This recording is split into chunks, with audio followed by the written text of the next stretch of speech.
All right. Good morning, everyone. Good afternoon, good evening, wherever you are in the world. My name is Oladayo Popola. I'm country sales manager at Teachment, and I'm your humble host for this event. So, welcome to this month's RefStar Get Better series. Today, I'm really excited about this session. We're doing a session on the topic Get Hired. And I think that it's really important, especially now with all of the tech layoffs that we're seeing in the industry, especially in the tech industry. We're seeing companies try to rebalance after the zero net interest rate policy. We're also seeing the world economy itself, going through some form of rebalancing. So, there've been some lots of job losses, and it's really important then that if God forbid anyone on the call is has been affected or will be affected, because it doesn't seem like something that will slow down soon, we're able to get get good jobs, even better jobs than the one that we left. And I think that is one of the core things that Resta is all about. If you do not know yet, Resta is a community of like-minded professionals across multiple uh, roles, so marketing, sales, customer service, and other revenue generating roles as well. So in case you're in any revenue generating role that I did not mention, I want to assure you that I've, added you to other revenue generating roles as well. So yeah, that's RevStar. The community focuses on fostering collaboration, sharing insights, and providing support amongst its members. And this series is one of the ways that we do this, ensuring that our members are competitive. They're able, it doesn't even matter if you're looking for a job or not looking for a job. Sometimes, you need to get out there, put yourself out there, see what opportunities are there for you. And what we're doing today is to ensure that when you get out there, you're competitive, you're saying the right things, and you have all of these skills and tools that you need to land that role.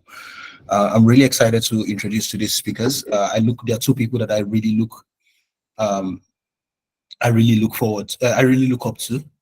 They are my orgas. The two of them on the call today, they are my big orgas. I cannot do any form of introduction for them. My mouth would purse, and I don't want to stammer. So I would like them both to go ahead and then introduce themselves.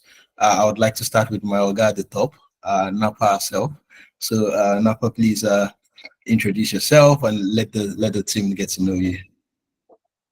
Okay, so that was a wild intro from Dio, but really, really happy to be here. Thank you to everybody that's put on their cameras. It's always nice when you are in this kind of sessions and you're seeing the people you're speaking to. So for those of you that I haven't had the pleasure of meeting, my name is Napa Onwosa, not to be confused with NEPA, please, but to be associated with Napa Valley. I always say that the Napa Valley that has the best wines in America was named after me, and that's my claim to fame. I've been in a sales tech, I've been leading sales teams for over 20 years. I've had the privilege of leading teams in companies like Amazon Web Services, Microsoft, Google, SAP, Cisco, Visa, and I hope I haven't forgotten any, but yeah, quite a number of companies. And during that time, I've always also had the privilege of hiring really amazing talent to these companies. So looking forward to sharing from the other side of the table, hiring managers, what we look at when we're hiring for roles. So thank you. Thank you so much, Napa. I can't even repeat some of the things she said. She said, "Did I leave anything out?" um, if you did not, Napa, you did not. No, she did, and she was being very humble. But let's just leave it. Okay, all right, you did, and I can assure you, she's the one that brings the lights. So not Nepa. Right. So now I have the honor of introducing my boss, who pays me actually. And so if I miss this introduction, I won't get paid this month. So I have to be very careful. I cannot introduce him. I have absolutely no rights to introduce my boss here. Experienced HR manager. Tayo, please let the team get to meet you. That just want to why me this morning, and I feel very humble to be on this call even with people like Napa, because after hearing her introduce herself, I'm like, wow, like, who are you, self? So hi, my name is Tayo Oluwufeso. I currently lead the people and operations team at Paid HR. We used to be known as Paid HCM before, but now called Paid HR. I lead everything day-to-day operations, everything end-to-end, people operations and culture, performance management, and here and there. Prior to Paid, I worked at the tech startup as well, transport tech actually, Shuttlers, and I was a people experience lead there. And prior to that as well, I worked for Kingmakers. We currently trade as BetKing here in Nigeria. So I was also the people coordinator slash HR business partner there. And I've served in other like roles, data, finance, here and there. So yeah, I think that's pretty much all about me. I've recruited well over at least 300 people through the course of my career. And only God knows how many interviews I've sat in. So I just hope through today's session, I'm able to at least empower a few people and like inform a few people on certain tips to get hired and how to pass kill interviews and stuff. Yeah. Thank you. So Tayo, I have two questions for you. The first question, and this is just before we get started. My first question: you said you fired 300. How many have you fired? I plead the fifth. Shots fired. I plead the fifth. Don't do this to me, Dio. Yeah, so really excited to have Tayo on this call as well. He works with Paid HR, formerly Padi, and we're really happy to have them here as well. Yeah, so Now you're playing with your salary. Now you're playing with your salary. Now you're playing with your salary. right. I told you guys he pays me. It felt like I was lying then.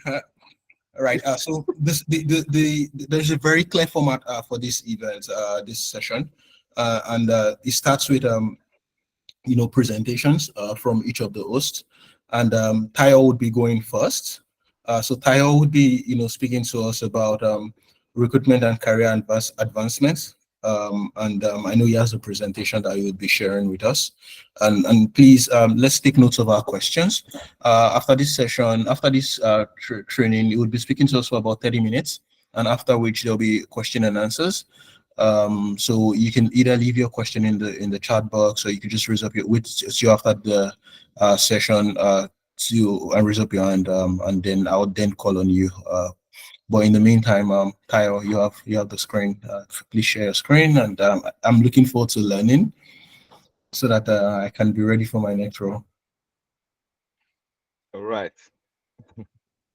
Please, can you see my screen now? Yeah, yes, it's pretty clear. Yes. Yes. All right. Okay. I don't want more law to happen today, so I try to preset everything.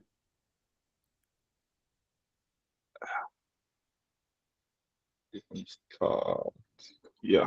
Hi, good morning once again, and thanks for taking our time to join this call.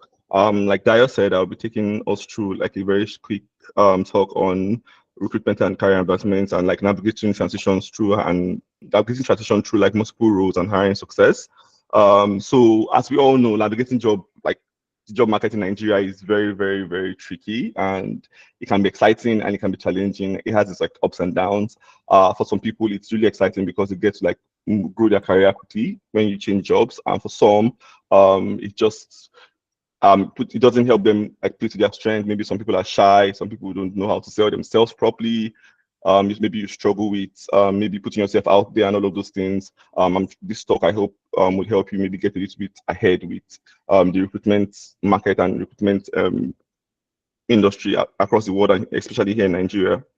So to start with, I'm going to be taking us through like a quick overview on effective resume building, how you can craft an like impactful resume, like highlight all your relevant skills, and quantify your accomplishments.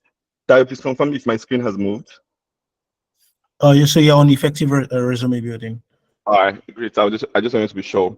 So when it comes to writing your resume or creating your resume or building your resume, I think the most important thing is actually capturing your strengths and things that help you sell yourself.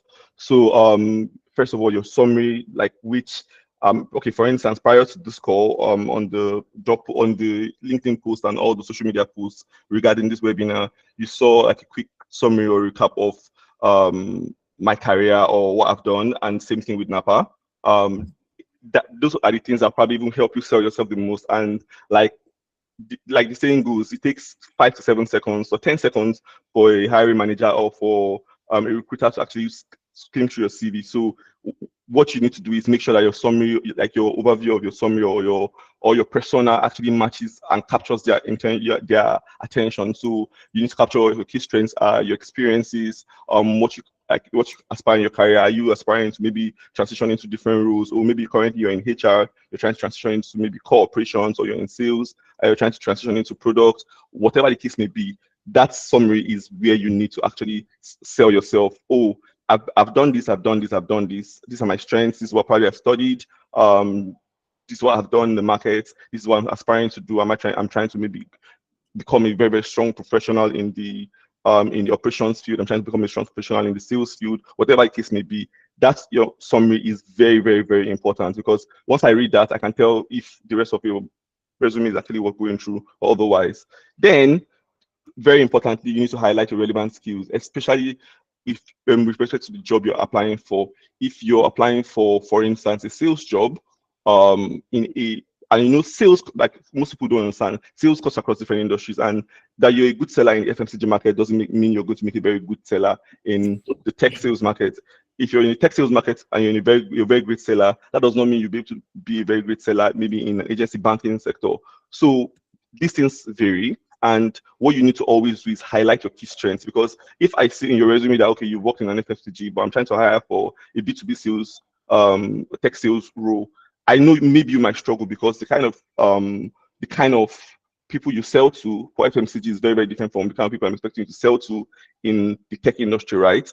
So if by any chance you've had an opportunity to maybe do anything related to tech sales or B2B sales or software as a service sales or anything, you need to also highlight it in your resume so it stands out there. If you're an engineer, maybe a developer, and you're good with a particular programming language, that's the best place to put your programming language there. Because if I'm hiring for instance, maybe a Node.js engineer, a backend engineer, or a backend engineer that has a Node.js, that understands Node.js programming language or understands a different programming language, your summary and your relevant skill set would actually highlight all those things you understand or you know, for instance. And then you need to quantify your accomplishments. So what have you done? What impact have you made in the past? So if you're a product manager, for instance, what have you done? What kind of product have you built? How scalable are those products? How big are those products currently? How many downloads that maybe the app have, for instance? How buggy was it? What was your experience with it? You understand? If you're a sales guy, how did you perform against your targets? How did you perform against your KPIs? How many clients did you sign on board? All of those things actually help you like call yourself and spell yourself out properly. So, and that actually makes your resume very, very important. What are some of the other tips that you might need to know when building your resume? Number one, and most importantly, your resume must be very, very clean and have a professional layout. I promise you, it doesn't have to be very fancy. Fancy is nice, it's nice to have, but your resume has to be very, very, very clean. And I'm hoping maybe later in this call, we'll preview a few resumes here and we can easily tell apart the different kind of resumes.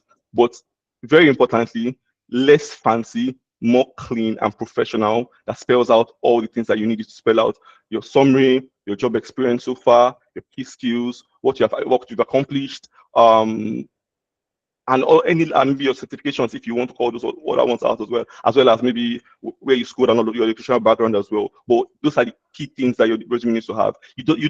Nobody needs to see your picture on your resume. I promise you, nobody, except it's otherwise required. Nobody needs to see your picture on your resume. I don't want to know what state you come from or your date of birth, or except the job post requires you to have that. You understand? So your resume just needs to be clean and straight to the point. Number two, you need to fit for errors. So spelling errors, punctuation errors, space errors, maybe when there's too much space in between the line, and I can tell that there's that. You understand? You need to proofread your resume, make sure it's free of spelling, grammar, or formatting errors. Your resume must always be aligned, and keep your resume very concise. Depending on your level of experience and skill set, if you only have 1 or 2 years experience, you don't need a 2-page CV. a one-page CV highlighting what you've done so far and what you're trying to do, what you're trying to get into is easy. If you have extensive careers, like someone like in Napa who has been there, done that in multiple sectors, then she can have an extensive CV. And for some people at Napa's category or Napa's level, they even have a more summarized version of their resume. So most times when maybe headhunters are headhunting for people like that, or maybe they're applying for roles, they send you two versions because one keeps you very concise and highlight what you need to know about Napa and her career, and the other is a more extensive, detailed one that, okay, if this captures your attention, this you want to pay more attention to. So keep your resume very, very concise, proofread for errors, and make sure it's clean and professional, or the layout is very clean and professional. Nobody needs to see your picture or a fancy like graphic CV. What we need to know is what you've done, who you are, what you've accomplished in your career, and pretty much it. So moving into the next phase of recruitment, or going through the recruitment phase. So the first thing is applying for roles, which is submitting your CV and all of that. And then if you then get through the first stage of maybe, oh, you've applied for a role and you qualify for the role, and maybe they reach out to you to say, okay, let's have an interview and stuff. First thing you need to do when you even apply for a role, because you're not sure when the recruiter is going to get back to you. The recruiter can get back to you tomorrow, and the person will call you and say, oh, hi, my name is Omotayo, I'm calling from PHR. You applied for a role yesterday, blah, blah, blah, blah, blah, depending on how fast I'm trying to recruit for that role for. And you go, oh, sorry, what company? Paid HR. Sorry, I don't know that company, but you apply for a role. And I promise you, I've seen this happen 1,000,001 times. And it's kind of it sets a bad precedence, because you hear candidates say, oh, sorry, I just applied for different roles in a day, so I'm not sure which one. That leaves a very, very sour taste in the mouth of the person trying to recruit. So for every role you're applying for, you need to be intentional about what you're applying for. Don't just apply for the sake of applying. Don't just apply because, oh, you saw a job post. Otherwise, you lose track of what you've applied for, and it drains your energy, because you just keep applying, and nobody's getting back to you because you're not even intentional about what you're applying for. So when you apply for a job, at least take out the time to read the bio of the job on maybe LinkedIn or Google or something, but at least get a little bit of like an understanding of what the organization is about, what they do, what their vision, mission are, what are they typically into, who would they typically sell to. So if you're a sales guy, when I'm talking to you during the call, I'm trying to hear, okay, what have you sold, and how transferable are your skills in places you've worked at? How can you transfer those things into my company here? So you need to always research your company first, because you don't know when you get called and you don't know when you get asked. Different HR people, different hiring managers have different ways where they recruit. I've seen people lose opportunities because they came into an interview and had very, very minor knowledge of the company they were interviewing at. And then you just say, oh, I just applied for the role, but yeah, I'm a sales guy. Okay, can you now tell me about your company? No, at least I want to know that you are intentional about wanting to work at my company. So you've taken out a little bit of time to research about the company or the business you're trying to come into. Then number two, you need to prepare thoughtful responses to questions. So I like to say interview questions are the same but can be asked in different ways, right?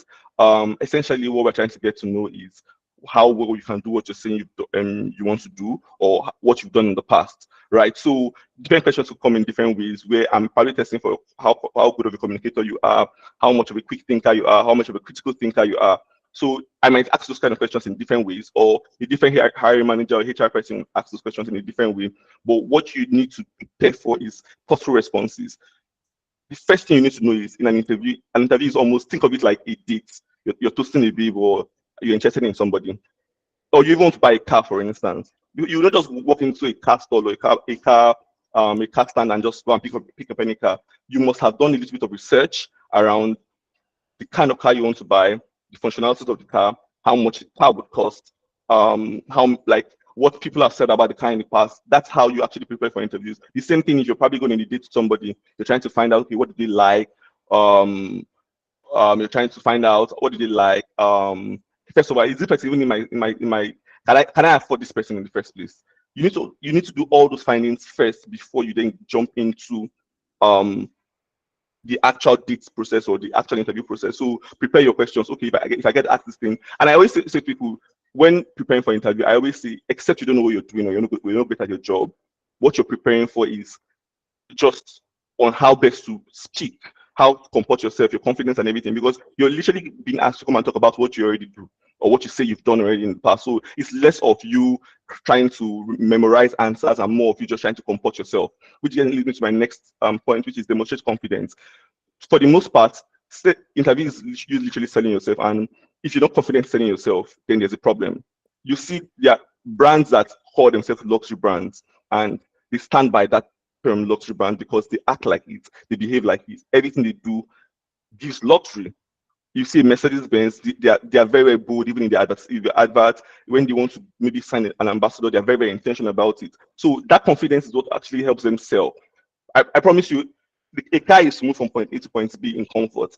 Different people have different things, but there are people that will say, oh, we will not just move you in comfort, but we are luxurious. So you need to also demonstrate that kind of confidence when you're selling yourself. Oh yeah, I can do this, I've done this. Have a sense of humor. Nobody wants to hire a boring person. You need to have personality. You need to have that confidence. Look into the eyes of the person you're talking to. You can't be shy. You can't speak underneath your breath. You need to also actively listen to the interviewer and the questions of the interviewer so you can properly construct your answers very, very well. And then after the interview hopefully goes well, it's sometimes not every HR person likes it, not every hiring manager likes it, but it might also be nice for you to just follow up. It may be the person reached out to you on LinkedIn. You can just send a message to the person on LinkedIn and say, okay, hi, thanks for taking our time to speak to me. I'll be waiting your feedback. Whether or not it went well or it didn't go well, at least you've tried to follow up, and then it's up to the hiring manager to then say, oh, I'm reaching out to you to give you feedback, to say, oh, you were successful, so we're moving on to the next stage, or you're not successful, and then the person can probably give you reasons and feedback as to why you're not successful. So, and when you're sending that message, it's just nice to also reiterate why you want the role, why you probably want to work in that company, and why your interests and your qualifications and experience so far would help you key into that thing properly. So it's just an opportunity to just recap what you can do and just drop it out there to say, oh, thanks for speaking to me. I'm still here, by the way. So moving on to the next step, when you're answering interview questions, always stick to the STAR methodology. So after you've introduced yourself and anything, if they ask you any follow-up question, as much as possible, try to use the STAR methodology to answer the question, which is the situation, task, action, and result. So when asked the question, oh, tell me a time where maybe you had a very ambitious target or you had a task to do and blah blah blah blah blah. You need to cite actual examples because that then tells the story of what you've done or how you can do something. So it might not have been something you've done, but you can paint a scenario. Okay, I might not have done this in the past, but if I was to do it, this is how I'm going to do it. I might have done that in the past, but if I was to do it, that's how I'm going to do that. And then you state what the situation will be or what the situation was, what was the task that you needed to do, what actions did you carry out, describe it specifically, because that's what the interviewer wants to hear. What actions did you carry out with regards to task, and then what was the results, positive or negative, you got from it. And then even that then shows how much of a problem solver or a critical thinker you are, because for every problem there's a solution, and what the distance between the problem and the solution is a problem solver and critical thinker, and that's every business is looking for. So moving on, also during the process of interviews, you need to make a positive first impression. So whether it's a virtual interview or a physical interview, you need to make that very positive first impression. So, and how do you make a positive first impression? The first thing you need to do is you need to look nice, dress the part. You need to make sure you look the part, because nobody wants to hire a dead guy. I promise you, nobody wants to hire somebody that just comes and has no style. No matter how good you are, you need to also look like you can do these things. Like I said, you will not just walk into a car stand and buy a rickety car because that same car can move you from point A to point B. You're trying to look for the best of both worlds. You're well dressed, you're well spoken, you're smart, you're a problem solver, you can get things done. That's what businesses are looking for. So the first thing you need to do if you're having an interview with somebody is you need to actually dress appropriately. How you look, how you act, how you smell, if it's a physical space, goes a long way. You don't want to leave the room and they're like, this guy, the guy did bad. No. How will I hire this person? No matter how good you are, those things actually can deter you from getting opportunities. No matter how good you are, if you don't look the part, if you don't smell the part, if you just look anyhowish, maybe your shoe is half chopped, I promise you, there's a very, very high likelihood you won't get that job. You also need to arrive on time.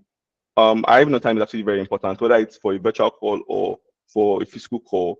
You arriving on time as the interviewee or as a candidate shows how serious or how intentional you are and how committed you are to that opportunity. So you need to arrive on time. And if it's a physical interview, it's always nice to play it safe and just, even if it's just one copy of your resume or your portfolio or whatever it is may be, have it handy. And if it's a virtual call, just have your resume maybe somewhere that you can easily maybe send to the panelists if they don't already have it.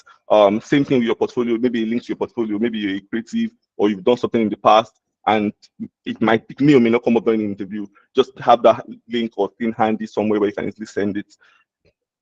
So moving on to other topics. I hope from what I've said so far with preparing for interviews, putting together your resume, and actually interviewing, the process of that whole process, I hope it's been helpful. But now moving on to how you can leverage LinkedIn and other job search platforms to get jobs. LinkedIn, I think, is a hand raised. I wanted to just see if you want to take questions from this part before you go to the rest of it. There is one question in the chat, Dio. All right, I'm just going to go over that then. And said, the question says, just a second. Okay, what if the job interview is online? Oh, right. Yeah. So Tayo, it said, can we arrive late if the interview is online?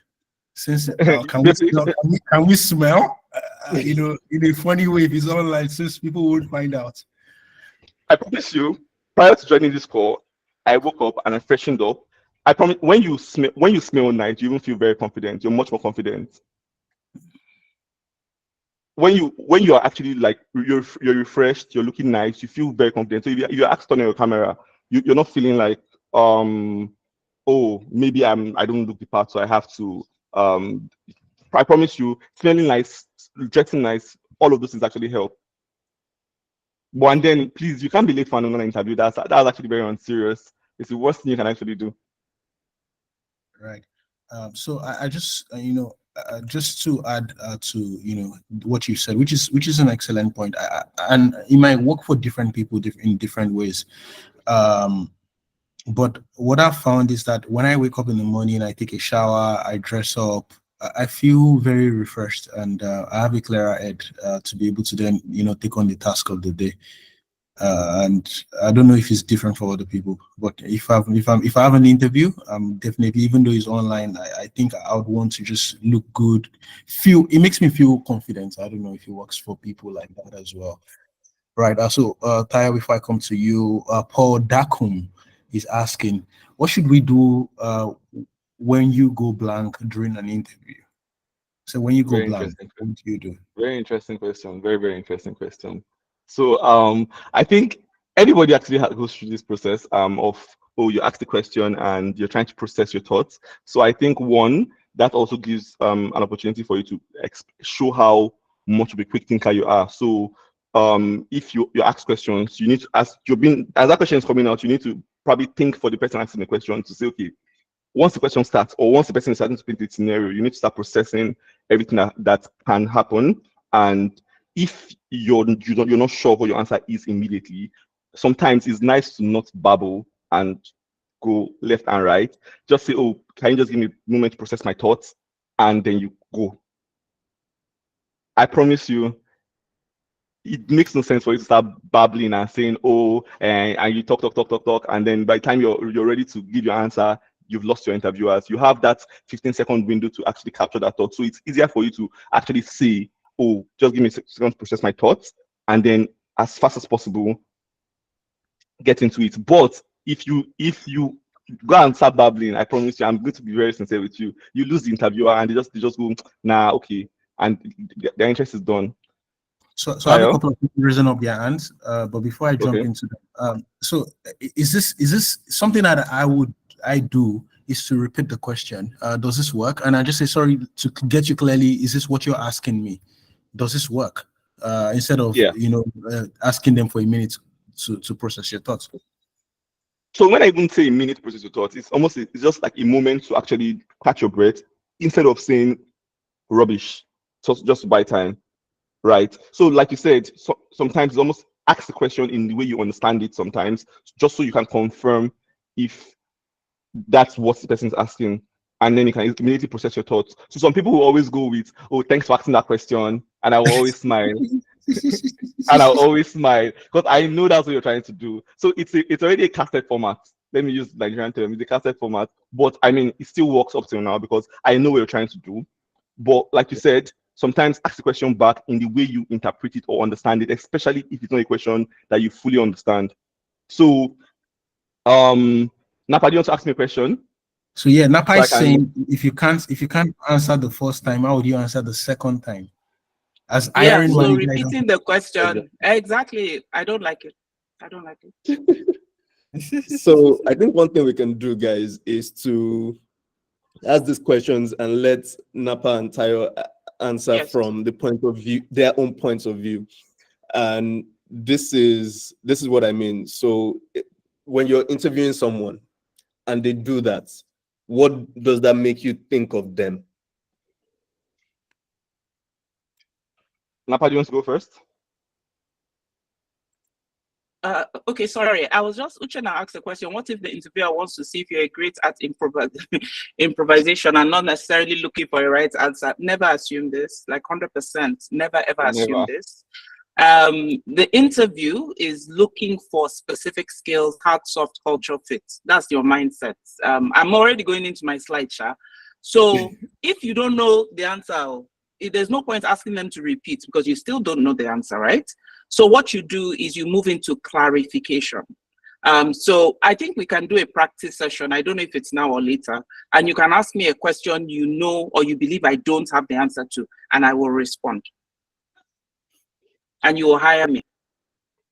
Yeah, just to buttress Napa's point, clarification is, like I said, asking the question or like clarifying the question in the way you understand it. Process it the way you understand it. Oh, okay, is this what you mean? So I know this is what, like I said, it makes no sense for you to babble and go off. Okay, Napa? Yeah, so Omotayo, there's a question in one of the companies I worked for that we used to ask. How many tennis balls fit into a plane? Oh, do you want me to answer the question now? Yeah, no. Right. So I'm asking you now. Let's how many tennis balls Omotayo fit into a plane? Well, first off, it's hard to tell because it depends on the plane. However, I don't think I'm actually I don't think I actually know the answer. So I'm going to be very honest here because you and I asked, and we asked, I think on our pre-call, you asked this question, and I promise you, it took me a moment to actually process the answer. But Okay, so I don't have an answer. Ask me the question. Okay, ask so me the question. how many tennis balls is Philip playing? Well, this is such an interesting scenario. What kind of plane are we looking at? A Boeing 737. A Boeing 737. A Boeing 737, right? Does it have passengers? Is there a cargo at the back? Or is it completely full of tennis balls? It has passengers at the back. It has passengers at the back. Yeah, it's full. It's almost a filled up plane, but it has like just compartments for the hand luggage and stuff. Oh, nice. Can I assume a sizing? Can I assume like 5 feet by 3? Yes. For the cargo? Yeah. Okay, so let's assume the diameter of the tennis ball is, let's say 5 centimeters. I'll probably use a formula of calculating the volume, which is the sizing and then the volume of the tennis balls and dividing. So that would probably give a very good estimate of how many tennis balls fit into a plane. Okay, but Napa, let me ask you a question, right? In this, are you asking, when this question is it asked just on a random scenario, or is it asked based on, is it a technical interview, a cultural interview? Just a question. It's actually soft skills. We want to understand how you solve problems.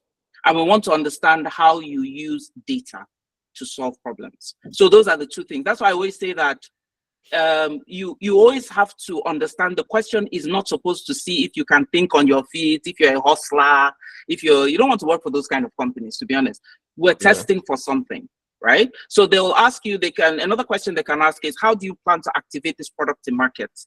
What people start doing immediately is they start saying, how I will activate is out. No. What market? Is it a new market?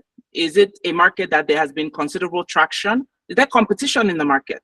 How many people are we looking at? Have you tested? Do you have any market validation? You are elevating the interview. What you're doing, you're showing me now is that you understand go-to-market strategies. You understand growth strategies. You're showing how you use data. The interview is never random. We always want to bring something out of you, but I see it, and the strangest thing is, in the interviews we've done, for Nigerians, they're straight to answer, and they just brrr. But for people in other countries, they actually want to engage with the question to understand, and then at the end, sometimes they don't even have the right answer, but they've shown you how they problem solve and how they think through. So that's what you're bringing. Yeah. Oh, right. see, I like this question. How many people smoke in Lagos? So you now start asking, are you looking at people that smoke indoors, outdoors? For you that are accountant, I'll be interested to know are you looking at people that smoke throughout the day? Are you looking at people that are habitual smokers? What are you planning to, you really engage with the question, right? Yeah. All right. This Thanks, is really Tafa. good. Samson has his hands up as well. His hands are down. Or Samson, do you still want to ask a question, or has this been answered? Yes, Chinewindu. So I just Yes, wanted to exactly. add.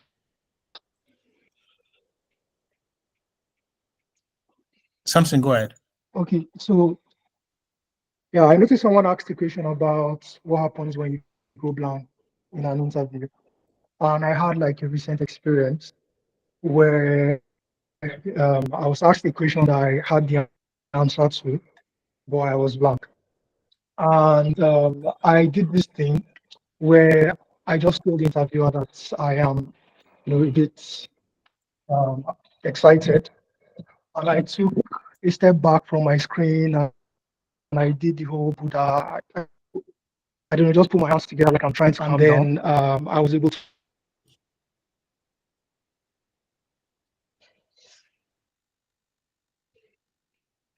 answer the question. And at the end of the day, there was another question While I was that came up, and the interviewer time, and I was able to say thank you, for being attending. It was a really good interview.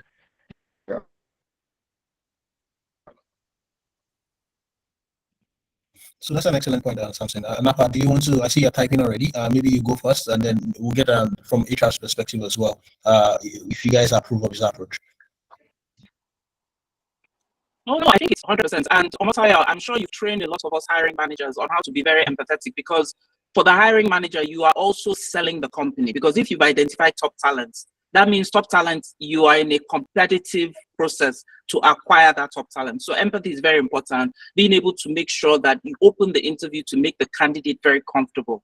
But again, there's nothing wrong with asking for a minute. I've had interviews for people that I actually hired that I'll ask a question and they'll say, can you give me a minute? But you're going blank is fine. You're a human being. You can't be perfect all the time. So you have to be able to calm yourself down. And like, if you need time, you ask for it. But this is how you ask for time. They ask you a question, you're blank. Remember, if you didn't understand the question the first time, are there questions you can ask to understand it? Like Omotayo said, maybe rephrase the question. But if really you blanked out of nervousness, you can just say, yeah, I really like maybe it's a scenario, behavioral, maybe it's a behavioral question. There are quite a number of scenarios that I can think of that where I've actually done that. Can I just take a minute to really think it through? And the interviewer will always say yes.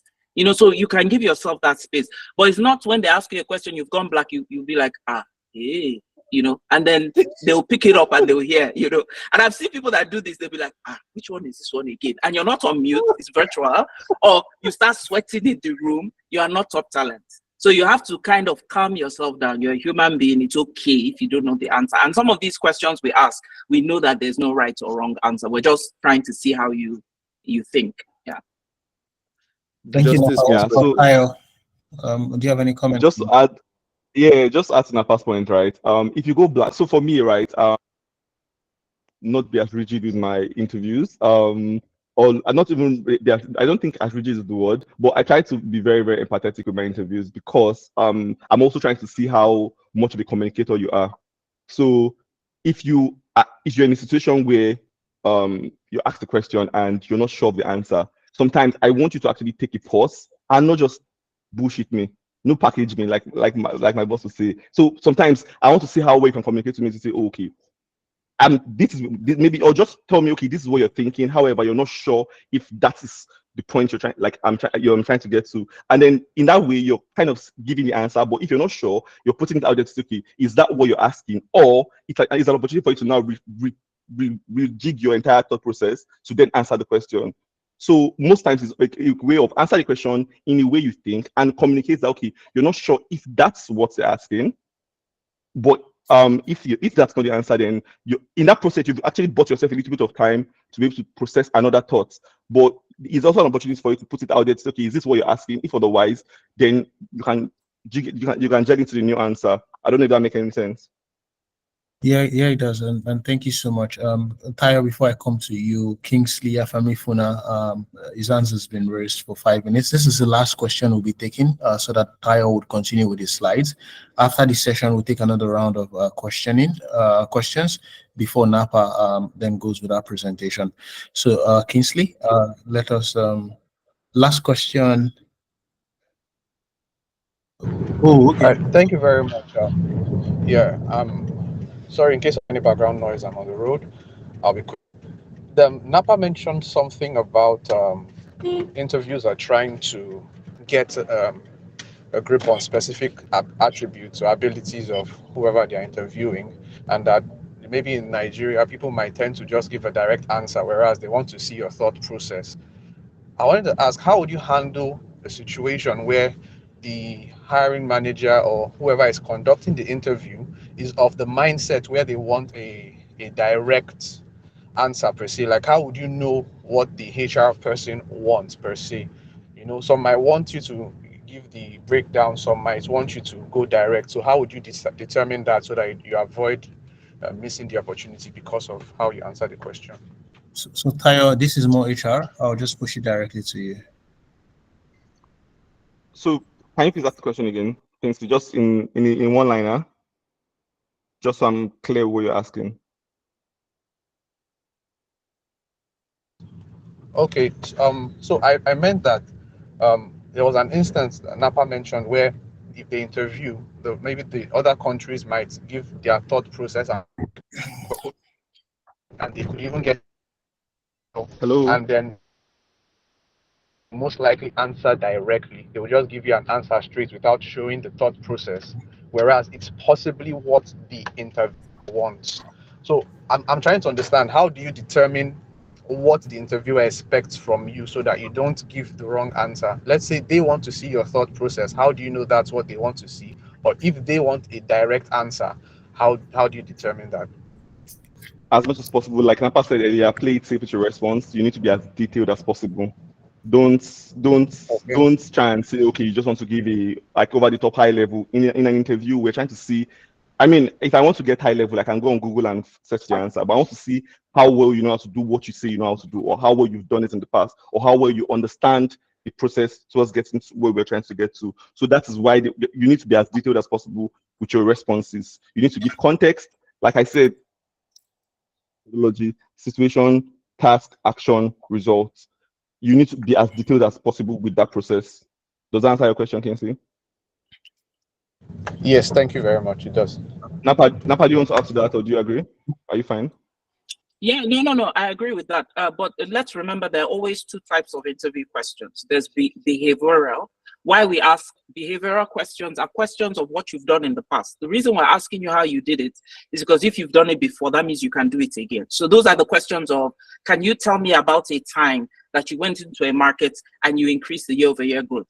That's one question. That one is usually perfect for the STAR method.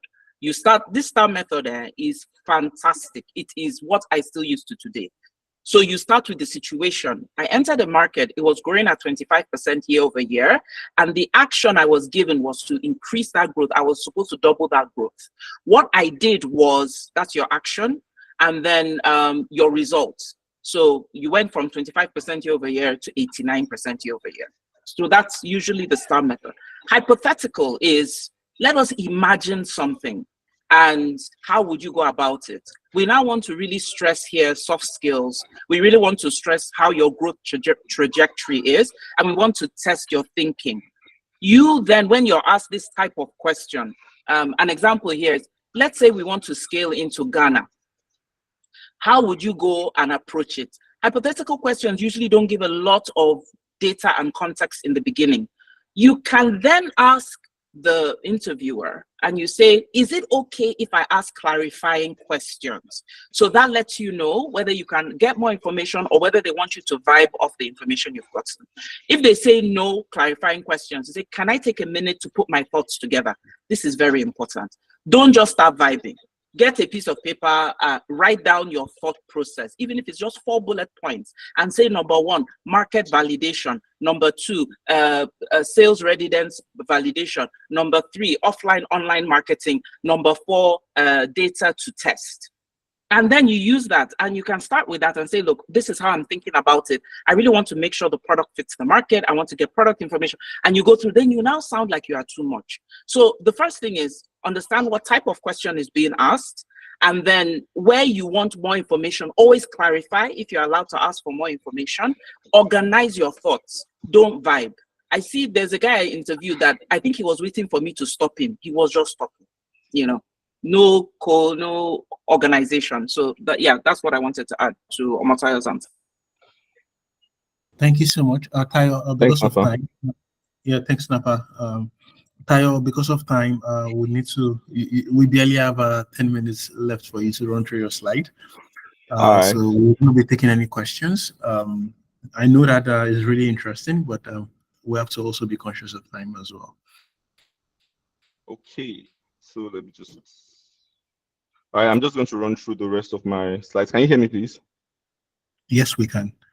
All right, I'm just going to run through the rest. I mean, the rest of it is mostly just a lot of easy peasies. So leveraging LinkedIn and job search platforms to get jobs. LinkedIn is actually like the biggest community for job seekers and hiring managers or employers. So optimizing your LinkedIn profile for one is actually very important. So how do you optimize your LinkedIn profile? Similar to, think of LinkedIn like your digital resume. Like I said earlier, your summary needs to be nice. The outline of your LinkedIn needs to be nice. You should use capital letter, but you're meant to use capital letter. Where you're calling out your company, where you currently work out, you need to be there. Your educational background needs to be there.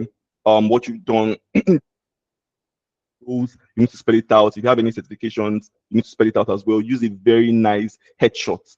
Your picture, nobody wants to hire an anonymous person. If I'm going to scout on your resume, on your LinkedIn, I don't want to go and see a blank picture there. I mean, I understand some people might not be social media people, but then if you ever want to use LinkedIn to get a job, your profile needs to be catchy. You need to have a very strong network. So after having a good profile, the next thing you need to do is you need to build your network. So how do you build your network? First of all, with people you went to school with. After people you went to school with, people you've worked with in the past, or people you by any chance met, or people you aspire, like you want to be in their net, or people you want to, maybe you've looked up to, people you've met in the past. For instance, I've been on this call with Napa. I definitely want to connect to Napa after this call because I want her to be in my network. I connect with her. Oh, I want to connect to Tayo because I want Tayo to be in my network. I connect to Tayo. So similar to, you need to grow your network and have a strong network, because I promise you, your network or networking is the most important thing you need to have in the job market. Outside of you being good at what you do, a strong network shoots you up 10 times faster than any other thing would do. It will shoot you up very, very fast. That hard work will just be like icing on the cake for you. So you need to be good at what you do, but then you also need to have a very strong network of people. And then you need to leverage the job search platform. So if you're looking for a job, I'm not the biggest fan of people putting open to work on their profile, because it kind of just, I don't know, personally, it's a personal bias. And which I was going to actually mention when I was talking about us going through interviews. You cannot go into interviews with personal bias. If you ask the question, drop all your bias behind and answer the question in the best possible way you can think of it. But then as a personally, when I'm recruiting, when I see open to work, it kind of gives, oh, how desperate is this person? And I'm forced to look at your resume properly to say, okay, are you in a situation whereby maybe your company is downsizing and maybe you've been affected? So that's a nice case for an open to work on your profile. But then there's a way you'd actually even position your profile to be that you're looking for a job or you're searching for a job that would not give you off as a desperate person. Because a lot of people, even I promise you, it's an unconscious bias I even CEOs have or hiring managers have. When they see open to work, it kind of gives and this is something I'm talking about, like in real life and in real time. It's something that's lots of people opportunities and stuff. So you need to position your profile in your LinkedIn profile in a way where, yes, it says that you're open to opportunities, but it doesn't give, except you're unemployed and you're absolutely looking for a job. Try as much as possible not to put an open to work on your profile, especially when you're even in a job, because it gives the wrong impression to your HR people or your managers. I've been in a setup where the CEO comes in and says, walks into the HR office and says, why does this person have open to work on their LinkedIn profile? And everybody goes, nobody has an answer. But that has caught his attention, because to a business owner or to a managing person or some person in a managing situation, you're asking questions of, okay, is it that what's the cost of this thing? Are you not paid well, or do you don't enjoy your work, or do you need to leave your manager, or all of those things? So except you're willing to handle that backlash, or you're absolutely job seeking, as much as possible, don't position your LinkedIn profile in a way where it says open to work for the sake of open to work when you have a job. You can write up, you can build your network, you can build your profile in a way where it says you're looking for a job, but it says you're open to a role, but not open to a job. This is just my personal opinion. I'm sure maybe other people might have a different opinion, but that's my personal opinion when it comes to LinkedIn. Also, you need to use it when it comes to job setting as well, using reputable job boards. Don't go and be applying on job boards that they will come and arrest you tomorrow, or you go for jobs where they will go and traffic human beings. Apply on reputable job boards. There are job boards like Jobberman, there are job boards like Career Body, where they post real-time job roles from companies who have entrusted them to recruit for them. You need to look out for reputable job boards, job ad, international jobs. There are even places where you have like gigs, Upwork, for instance. Those are job boards where you can actually leverage, not random job boards that you even keep applying for jobs, and it starts to affect you psychologically because nobody's calling you for calling you for an interview or anything. Go for reputable job boards. Position yourself properly from a LinkedIn perspective. Your resume needs to be nice. Your network needs to be strong. And then if you even apply for a job, if you have somebody in your network who happens to work in that organization, you can reach out to the person to say, oh, hi, I saw that your company was hiring for this role. Can you maybe put in a word, or maybe point me to a referral or something for me? That's where your network then comes in place. So as much as you're applying for a job, your profile and everything to speak well for you, and then your network can then go the extra mile for you. So that leads me to my next point. Your networking, you cannot be a job seeker or somebody looking for a job or somebody looking to grow in their career and say you're always indoor, you don't like to go out. You might not go out for the fun of going out, but you need to go out to network. As a salesperson, this goes without saying, for instance, networking is very important for a salesperson. From a recruitment perspective, from an opportunity perspective, where would you meet your typical ICPs, your ideal customer profiles? Where would you typically meet them? Go to those places. Where would you? And I promise you, a lot of big deals, a lot of good jobs are not closed in an office. They are closed on the streets. They are closed in places where you typically go and network. You open conversations in those places, and you probably close conversations in similar kind of places. So your networking is very, very important. You need to build professional network. For me, okay, if you're a HR person, go to HR events, go to where you typically meet other HR people, or places that would actually help leverage your skill set and your own network as well. If you're a salesperson, go to this kind of if you're selling, for instance, you need to go to a place where you meet your ideal customer profile. And if you're also looking for opportunities, you need to go to career fairs or things that actually speak directly to maybe a sales fair or something. But your network goes a long way for you, and building your professional network and in-person network is very important. Go for events, go for conferences. Sometimes even just attend interviews for the sake of attending interviews. You might not be interested in the role, but you might be able to sell yourself for a better role, for a different role. You understand? So don't always think of even interviews from a point of, oh, I must get hired. Sometimes it's almost a case of you're gauging yourself against the market. You're keeping yourself fresh and checking yourself against, okay, what is the market actually even saying? And where's my skill set at? All of those things happen, but your network, like I said, goes a long way. I promise you, my last 3 roles I've actually worked in, I didn't apply for any of them. It was more a case of, oh, somebody reached out to somebody to say, oh, I'm looking for a HR person for this. And then somebody says, okay, I know somebody that knows somebody. Here's the CV, and they speak to you and all of those things. So your network goes a long way. And I promise you, a lot of these people that are in my network who have been opportune to get jobs through them or via them, a lot of those conversations did not happen in the office. Some of them I met in the office, so which is another very important thing. People you work with, are your closest network. You need to actually maintain a very good relationship with them, manage the relationship. If you stop working together, if peradventure you leave that job or they leave that job, you need to be able to, you don't need to always talk every day, but you need to keep them in your network. You need to be able to manage that relationship, because you don't know where those people would also find themselves as well, in a place where they are able to bring you in or put in a word for you. Or maybe they've seen you work in the past and they say, oh, this guy is a great guy. My company is looking for a IT support person or an IT lead or a head of sales. And this person says, oh, I know somebody who was very good in my previous place of work. And then they bring you in. So your people you work with is actually very, very important. Like, I mean, you spend most of your time with these people. So I would like to say, I don't start to say, oh, nobody at work is your friend. I promise you, they are your strongest connections, because you spend most of your active hours on the course of the day with. So manage that network of people in your own close circle, which is your where you work, your personal friends, who you went to school with, and then try and build professional network as well, by attending events, by attending conferences, by attending fairs, by attending even social events. I promise you, social events also go a long way, because you meet somebody that knows somebody that knows somebody, and you just get talking. Sometimes it could even be a dinner party, or an end of the year party for a company that you're probably looking to get into as well. If by any chance you get invited, or you know somebody that knows somebody there, and you get invited, it's an opportunity for you to go meet people, network, speak to people. You might not get a job in that place, but they might be able to put in a word for you in a different place.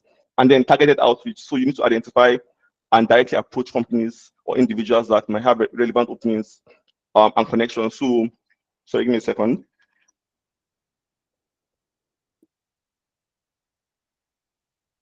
So if you're looking to work at Amazon, for instance, you will not, if you're actively looking to work at Amazon, for instance, you will not be trying to connect to somebody who works at, or who is the HR person at an FMCG, a small FMCG in Abuja. You understand? If you're trying to work at Amazon, you need to target, okay, who is the HR person at Amazon? Are they hiring? Okay, I can see you're hiring. I've applied for the role. Hi, please. Hi, for instance, if Napa is the hiring manager for a role, for instance, at Amazon, I can then apply for the role and then maybe send a message to Napa, or like a connection request to Napa to say, hi, Napa. I'm looking forward to connecting with you. I see that you're hiring for a role, and I'm actually interested, and I'm looking to have conversations with you regarding my candidacy for this role. So you need to have targeted outreach. You don't just connect with people for the sake of connecting with people. You need to be intentional about who you're connecting.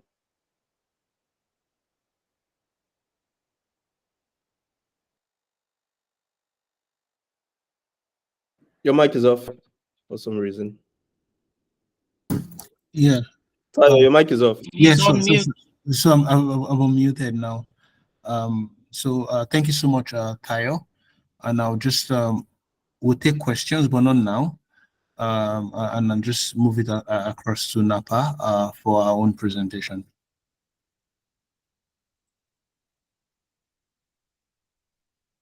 Okay, all right. Okay, Omotai, I'm taking over from you.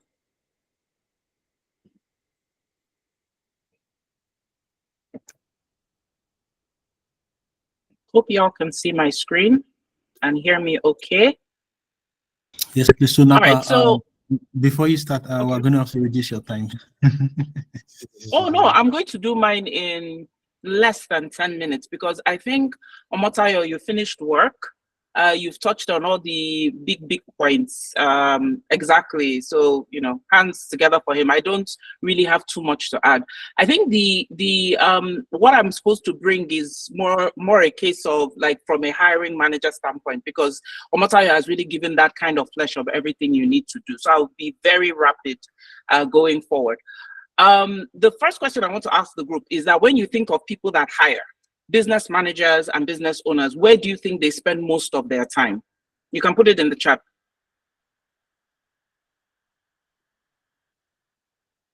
So managers in businesses and people that own companies, startup founders, where do you think they spend most of their time? For those startups that have found product market fit. That is at Twitter or X. Fighting. Do you think they spend? I'll report to you. Do they spend their time on, like, recruiting, commercial side of things? Yeah. What else? Anybody else? What do you think? These people that want to hire their community, okay, fair enough. Also companies, or like I can see we're not people here. OKR, yeah, true. Tennis golf club. Yeah, but the funniest thing is that LinkedIn account with y'all. So one of the things that managers, for me, that I was a sales leader, you spend most of your time hiring talent, acquiring right talent. In fact, there was one of these big tech companies I worked for. My number one OKR above revenue was finding talent. And that's the word we keep using, talent. It's the most important key to growth. For those of you that have been in the startup space, you can see when startups start going towards Series A, they start raising capital. And one of the things they always put in their pitch deck is talent. It's something that is top of mind for a lot of the people that are driving these businesses. So the reason why I can speak so confidently about this is because I've hired talent in these companies that are listed in Amazon Web Services, in Google, Visa, Cisco, Microsoft, etc., and so forth. And then also as a venture partner in Better Ventures, I actually help our portfolio companies identify and hire talent, and then also in the consulting arm. So what I'm going to be sharing very briefly in the next 5 minutes is what employees expect during the process, how you can stand out during the process, and then how you can deal with rejection. So not spending too much time because Omotayo has covered this. The first thing is hard skills. I see a lot of people that when you're going for a job, you know you don't have the qualifications. Have you guys see JDs now? They'll put required qualifications and they'll do preferred. You don't have the required qualifications, then you would now apply, and then you will go to church, and then you will now pray for there to be favor. The hard skills are very, very important in the job. And the reason why, there's something that Jeff, for us in Amazon, we say we're all Jeff's children. I would rather interview 50 people and not hire anyone than hire the wrong person. Stop looking for miracles. Make sure that the hard skills that are required, not preferred, there's a difference for the role you have. And I see people when they apply and they don't read the JD. Your recruitment journey starts with that job description. And a lot of times understand that the job description does not stay online for a long time. So if you look at the role, you have the required skills, make sure you save that JD in your interview bank. Like I usually, there's a template I have for a Google Sheet where you put the company you apply to, the resume you use to apply to it, and then also the job description. So before the interview, you will now read the job description. You know which soft skills to highlight. A lot of times I'll come to interviews, the person, all they know is that I want to work for Google. That's all they know. They don't even know the branch of Google that they're applying for. And they come in completely unprepared. And I'm so sad to say that most of the time, it is the non-Africans that seem more prepared for interviews, okay? So hard skills is what we're looking for. Can you legit do the job at the level? Yeah, that's what we see. It's so sad. Some of them don't even check. Anyway, I'll go into that. The next thing is soft skills. This is where all these behavioral questions come through, right? This is where they'll say, even the tell me about yourself. So tell me about yourself. You see some people that will say, tell me about yourself. They say, I went to secondary school in this place and I got 7 WAEC results. I got No. That is your opportunity to really show your soft skills. So tell me about yourself. Oh, thank you so much for asking. Yeah, really excited to be here today. I love coffee. I like dark roast. And over the years of my career, you now express your brand. I'm the third child of 7. This is where you express your brand, because I'm assuming that if you are pursuing career, you have a brand. So for me, my brand is I accelerate results. I am a growth engine for your business. If you want to grow your business, you hire me. If you want to stabilize your business, I'm not the one. So you have to bring out that brand in your about you. So we're testing for soft skills. We all know the soft skills we should have. Communication. All these remove it. Hey, remove it during an interview, please, for goodness sake. Soft skills also come through in how you prepare for the interview. I see people that you are coming on an interview using Microsoft Teams. You've never used Teams before. It is 5 minutes to the interview you decided to test. Then you'll be like, and you're happy about it too. Well, I'm not used to this platform. I don't know how to present. Your soft skills, you don't fail, before you started. So those are the kind of things that show your ability to communicate, cross collaboration. And then somebody said, if I come late for a virtual interview, we usually give 7 minutes, most times when you're being trained for hiring, but I'll put it down that you didn't prioritize the interview. And then Omotayo said something about biases.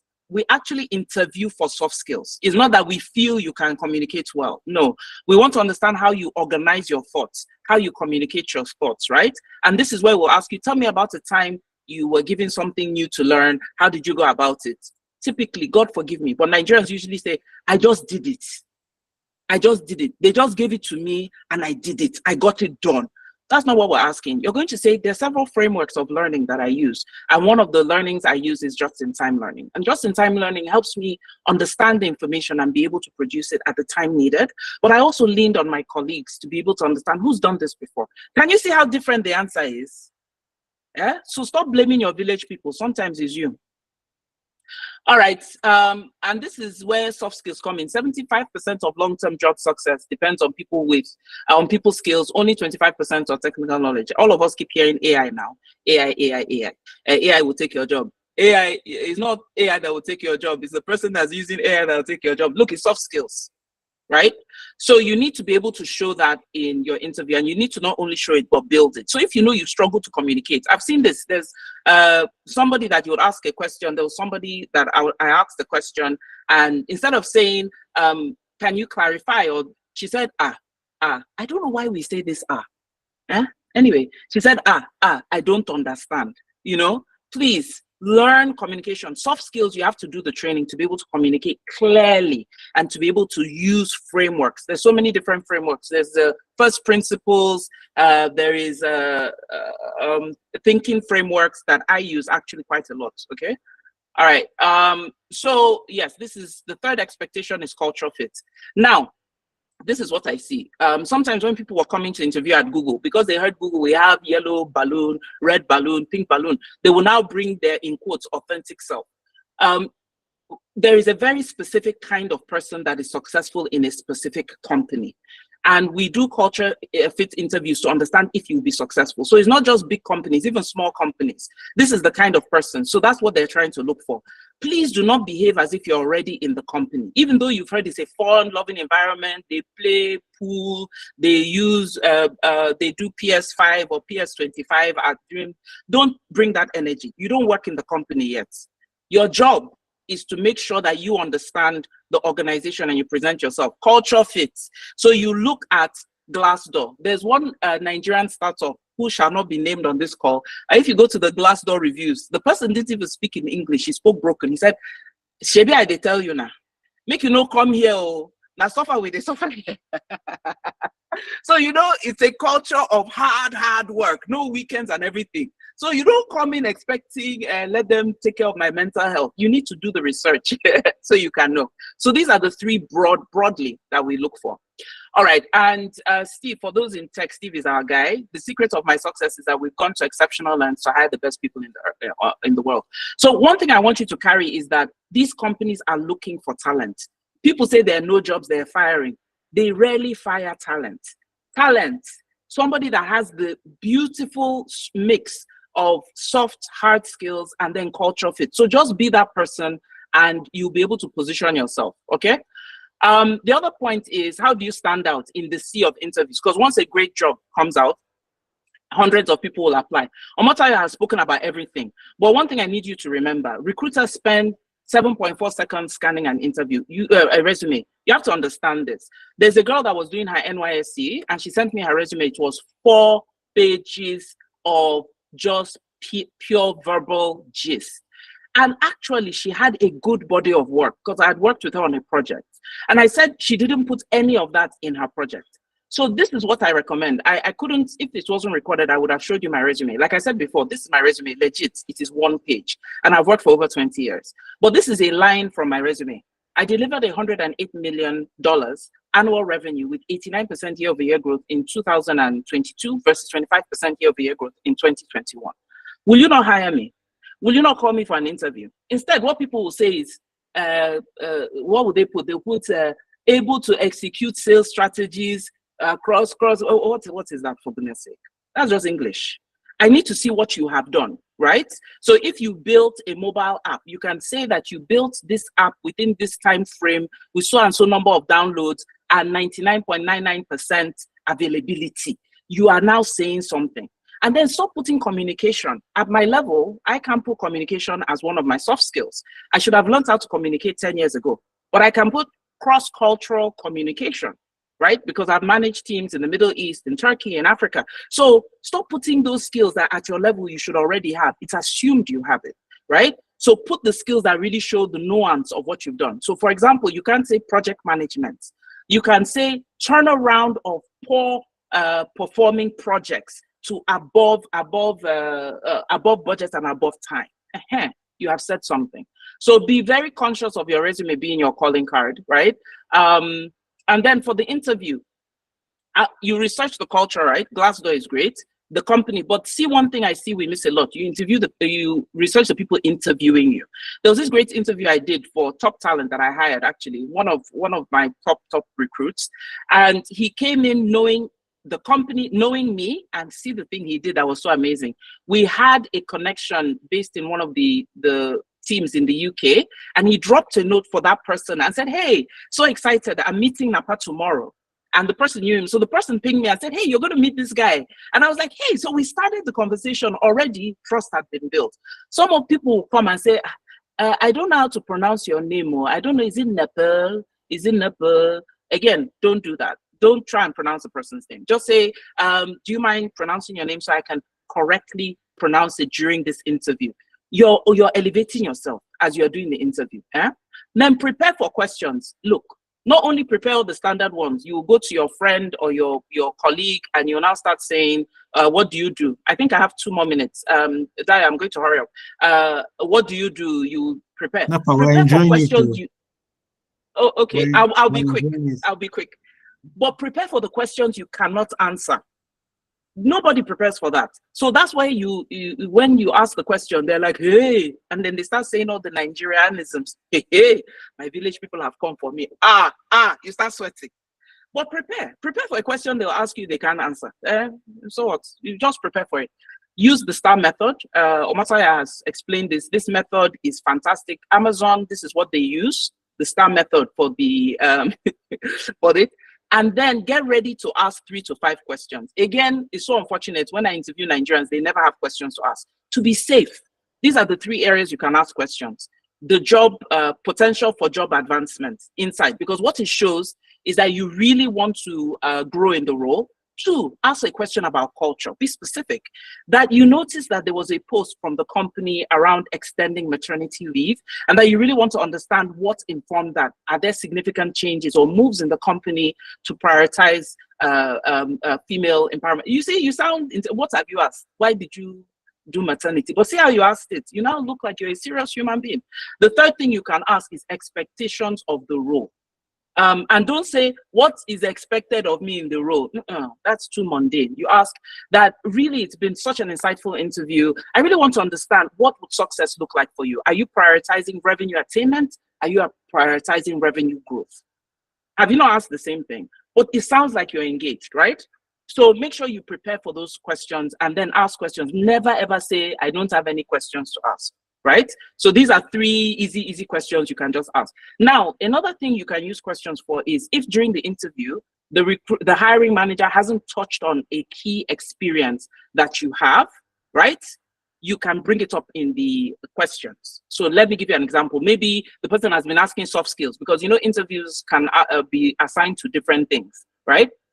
So for the interviews, you can ask, you can say, "Well, in my past experience, I typically I lead the teams that always hit above 100% in terms of revenue attainment. I really want to understand how are salespeople motivated so that I can incorporate that in how I motivate my team." So what I've done is I've dropped some truth bombs. So I'm not an ordinary person. That's what you do. You can use your questions for as well to indicate.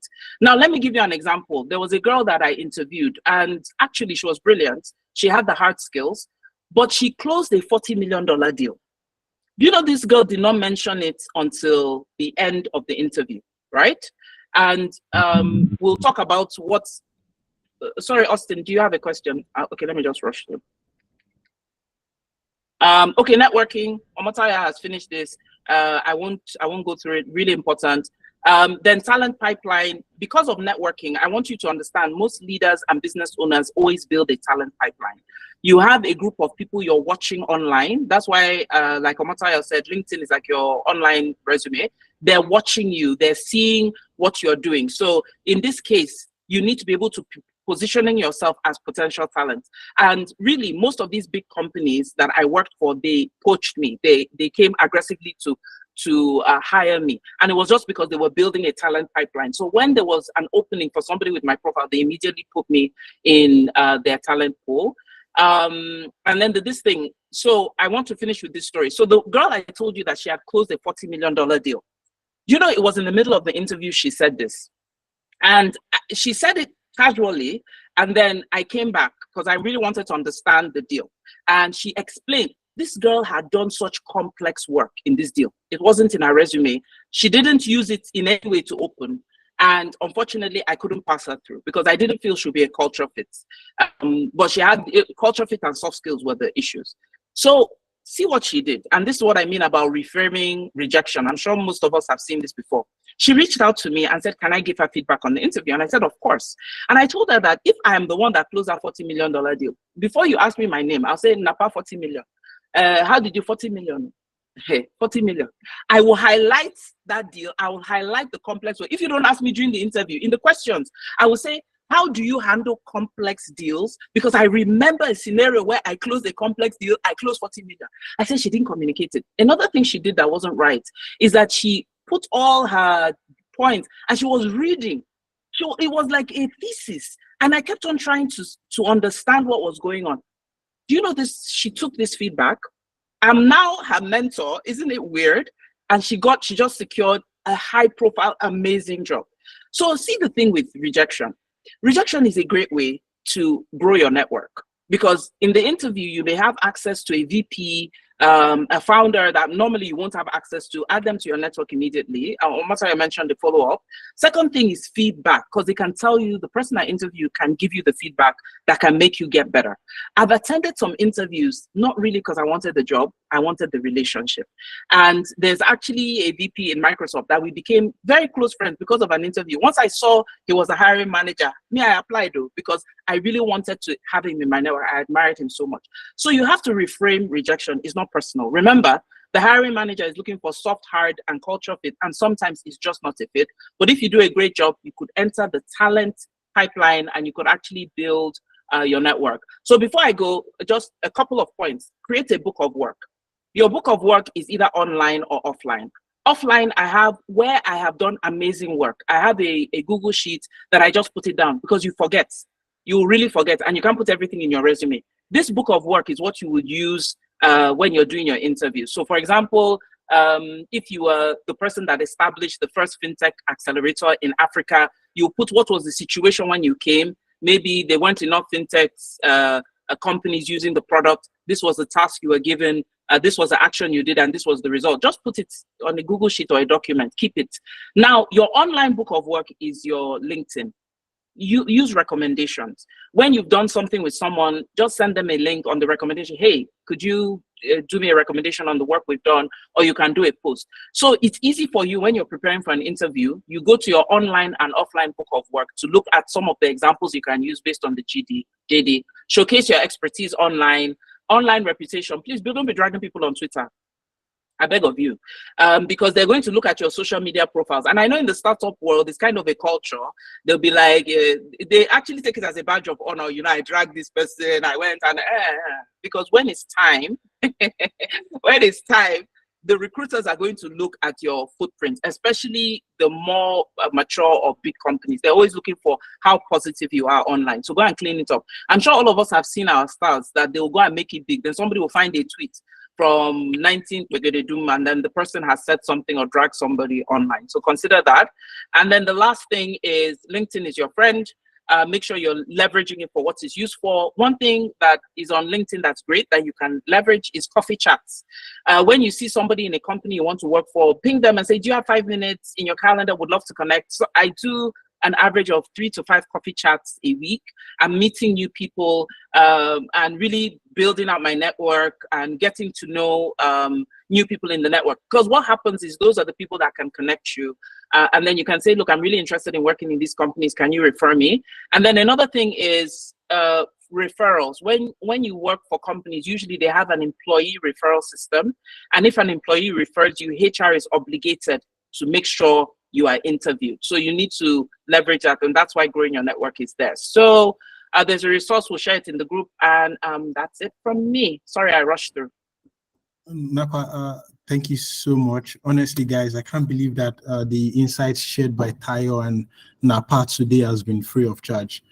Tayo, the founder of Revstar, you need to start charging for these sessions. I think my first takeaway is that Napa, if I close the $40 million deal, it will be on my head ever. I would tattoo it on my forehead. So you don't have to ask, right? You just need 40 million. You just, so what's the tattoo? The time I close $40 million, right? But thank you so much. I think that I'm going to start with the questions. We'll take 3 questions, but I'll start with the questions. And I think because we have 2 other things that we'll try and do. We'll do 1 mock interview on this session, and then we'll do 1 CV review. So the first person to raise up their hand, you can share your screen and share your CV. Napa and Omotayo especially as the HR consultant here would help review this. That said, please. There's something I wanted to touch on before, like I basically dropped off. Absolutely. And it's very, very important, was actually on negotiating salaries. So I've seen a lot of people lose opportunities and lose jobs out of sheer greed and not knowing how to negotiate salaries. It's very, very important. So my Murphy's Law happened to me earlier, so I'm just going to run through this. The first thing you need to know when it comes to negotiating, because like I said, you easily lose opportunities if you don't negotiate well, is you need to research 1, the job markets. Number 2, the organization you're joining. You need to know, for instance, are they making money? Have they been viable? How much money are they making? Then you need to also, as much as possible, try and connect to people or research people who worked there before or who currently work there. Or if somebody in your network knows somebody that knows somebody that knows somebody that works in the organization, there's a 6-man rule. Try and find out more information about that company. That helps you go informed into negotiating salaries from a more informed point of view. Number 2, you need to determine your value. And how do you determine your value? 1, how much experience do you have? 2, what have you done? What body of work do you have? 3, like I said, your qualification, for instance, are you a certified professional, or how much? All of those things you need to actually put value to your work and then benchmark it. So in a way where you know, okay, this is the minimum we're willing to go. And if this opportunity is offering to pay you less than this, you know it wasn't for you in the first place. You have that conviction that it wasn't for you. Napa, please go ahead. No, when you're done. All right. So you need to then place value on your skills, your experience, and the value all you can bring to the organization. That is how you then negotiate salary. And then thirdly, and very importantly, start high but be reasonable. So when you're giving yourself, like when you determine your value and you're giving yourself a value, you need to actually have like an upper limit and a lower limit, because every job that gets into the market also has an upper limit and lower limits. So the idea is finding common ground. What's your midpoint? What's your upper limit? What's your lower limit? What's the least you're willing to go? Because if that job is offering to pay you less than that, you know what? It wasn't for you in the first place. That wasn't your job. You understand? And then nobody comes out of the conversation feeling bad. But then I have seen a whole lot of people lose job out of overvaluing or over putting too much value on their skill sets. Yes, it's nice for you to put a lot of value because as in you never can tell. But that's where researching the market is. That's where the market goes. For instance, if Amazon is trying to reach out to me, or Google is trying to reach out to me, or Microsoft is trying to reach out to me, first of all, I know, okay, they're probably not going to like value my salary in Naira. So if I'm going to benchmark it, I'm probably going to benchmark in my skill set and everything in a certain amount. And I would then go and ask questions. Okay, people that have done this, that have this level of experience and everything, what do they earn? How can I benchmark against them? How much experience do I have with respect to people who they would typically go for? That's when you put a benchmark to it. And then for me, I always go into negotiate. I never really negotiate salaries both ways, because I always just go in with, look, this is what I know the company needs. This is what I can offer. This is what I bring. This is the value I know I'm going to bring, and this is the minimum I'm going to take. However, I'm open to going higher, because most times if a company asks you from a HR perspective, Napa might have a different opinion, but from a HR perspective, if you give me a range for your salaries or for your salary. Oh, how much are you looking to earn? I'm looking to earn between 500,000 naira and 1 million naira. That's very vague. That is very vague. That gray area between 500,000 naira and 1 million naira is so vague that it makes no sense. So it's almost a case of, okay, this person doesn't even have their value. So more often than not, the HR person will go for your lower limit, which is 500,000 naira. That is if they are even able to meet that salary. You understand? So we need to be very, very reasonable and logical with our expectation from a price point of view, from a put your value point of view, and also from a market research point of view. So you don't go and a young startup or a young maybe marketing agency who is just looking for an entry level content strategist, and the content strategist is going to say, okay, I want you to pay me 700,000 naira in the Nigerian market. That is absurd. That's outrageous. Nobody is really going to pay you that with little to no experience or with little to no body of work. Like Napa said, company value, like company pay for value, company targets top talent, you understand? So accept your top talent as much as possible.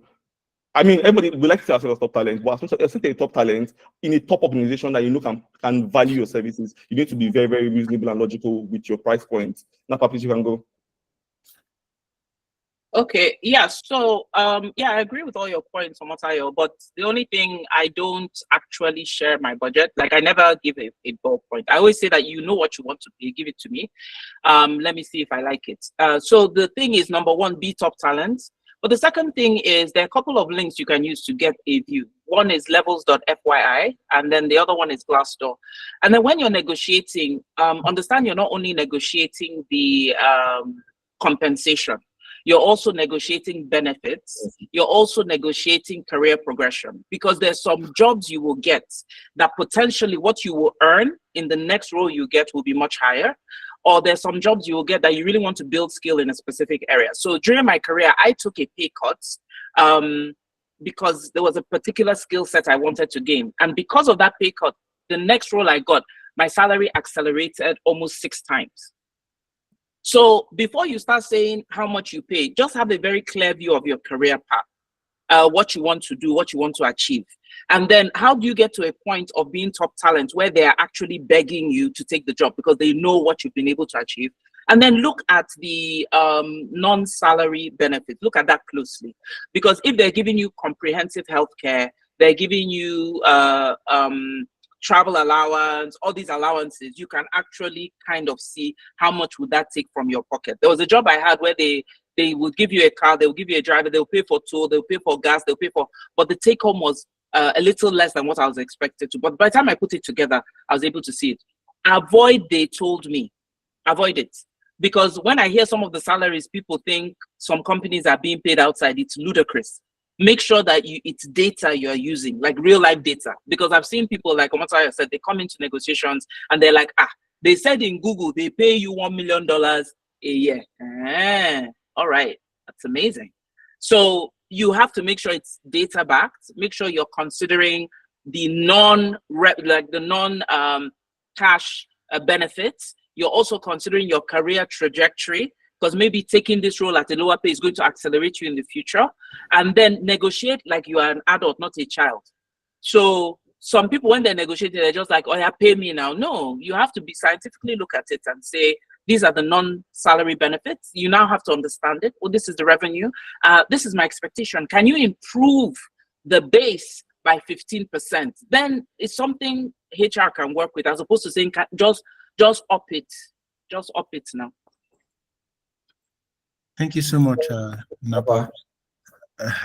But I mean, so I just want to just talk a bit about this negotiation thing. I've been involved in one before, and it was a direct question asked. You know, how much would you want to earn for this role? And I give them a number that I thought was, you know, was where I put my value in currency, and I give them a number, and they came back and said, oh look, our budget was actually, I think it was 5 times less than that. And I said, unfortunately, I would not be able to continue this conversation.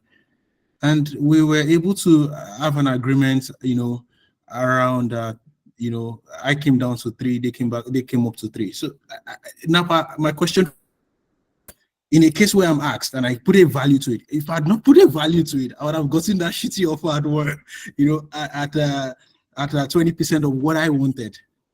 That's what I believe. But I was able to then negotiate it, and my then boss then came back to me and said, you know, one of the reasons why I hired you was because you're such a great negotiator, and I think that is an essential skill for the role I'm hiring you for. Yeah, so I think negotiation strategy is not just in pay, but even in sales. It really depends on how you approach it. Negotiation will happen.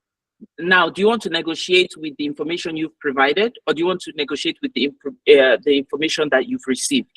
So it depends, again, just like in sales, the customer. If it is a really large organization, there is definitely a budget for the role. There's always a lower budget and an upper budget. If it's a smaller organization, the budget is more flexible. So in that case, you would want to share a number to set the expectation. So what I believe is in negotiation, be flexible. You know, just the same way for those of us that are salespeople, just the same way when you're negotiating with a customer, you're looking at the customer, you're looking at the signals, you're looking at everything that has happened to know, am I the one that puts in the first offer or the first number, or does the company put in the first number? So you have to have that kind of emotional intelligence to know. So if it's a smaller company, if you allow them, they may put you in what they can afford as opposed to stretching to afford talent. But if it's a bigger company and you put a number, you may completely outprice yourself because you can't even understand the package that they're giving. I had a friend that when she received her offer, she now called me and she said, "Are they doing drug money?"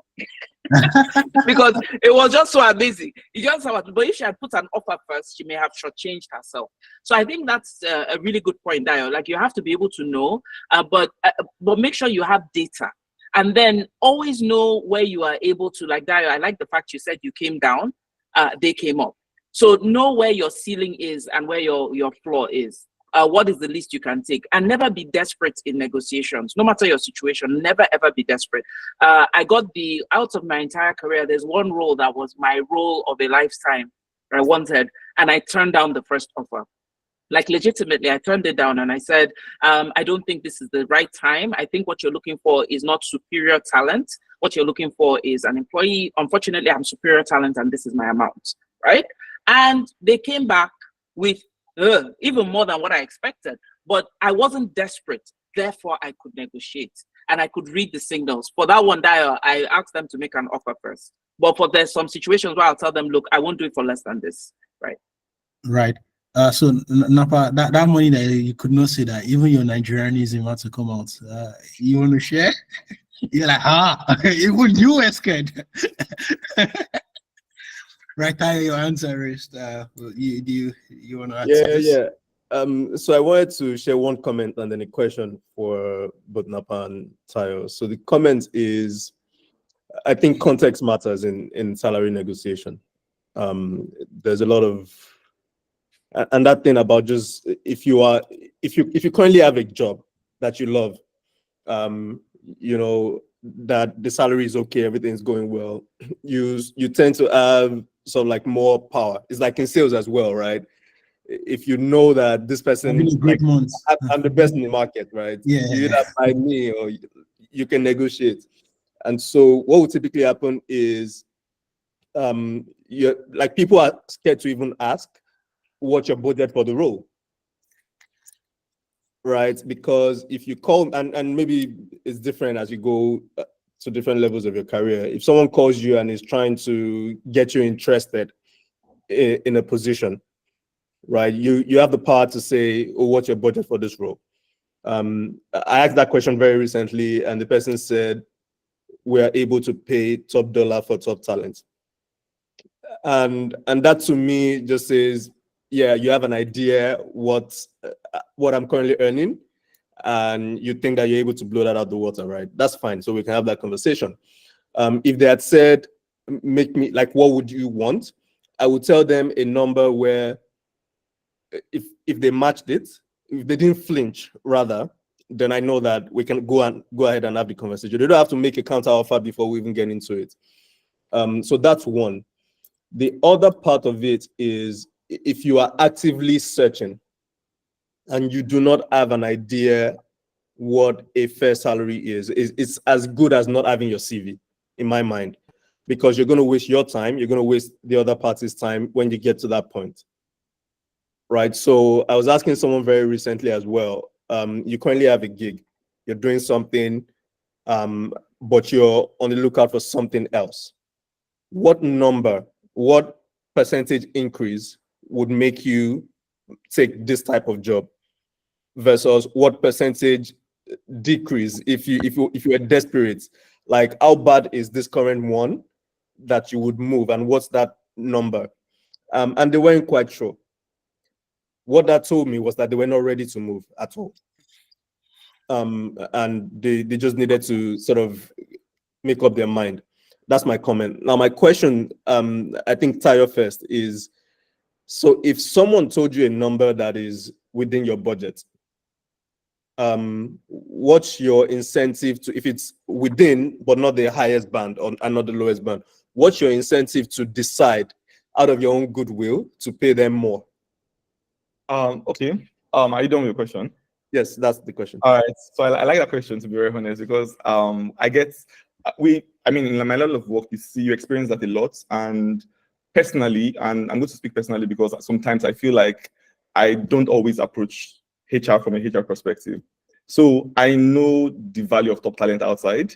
And if, for instance, you come and like you tell me, okay, at the start of the conversation, okay, this is what you're looking to earn. But through the face of the conversation, I realized that, okay, this person is actually very, very good. And if I should actually pay this person this, the person comes in, works for me for a while, cleans up their portfolio, sees their worth, and they're ready to move in the shortest possible time. I would actually make it clear to you to say, look, you asked for this, it's within our budget. Personally, I'm happy to give you this because we value your service, and maybe you come with a very high recommendation and whatnot, you understand? Because those things actually help the person now feel like, okay, these people are not trying to lowball me, this person is not trying to lowball me. And I promise you, it's happened like through my career where I think I had somebody for an IT role back in the day. And when I asked her what she looking to earn, she knew what she was doing, but it was a very, very ridiculously low offer.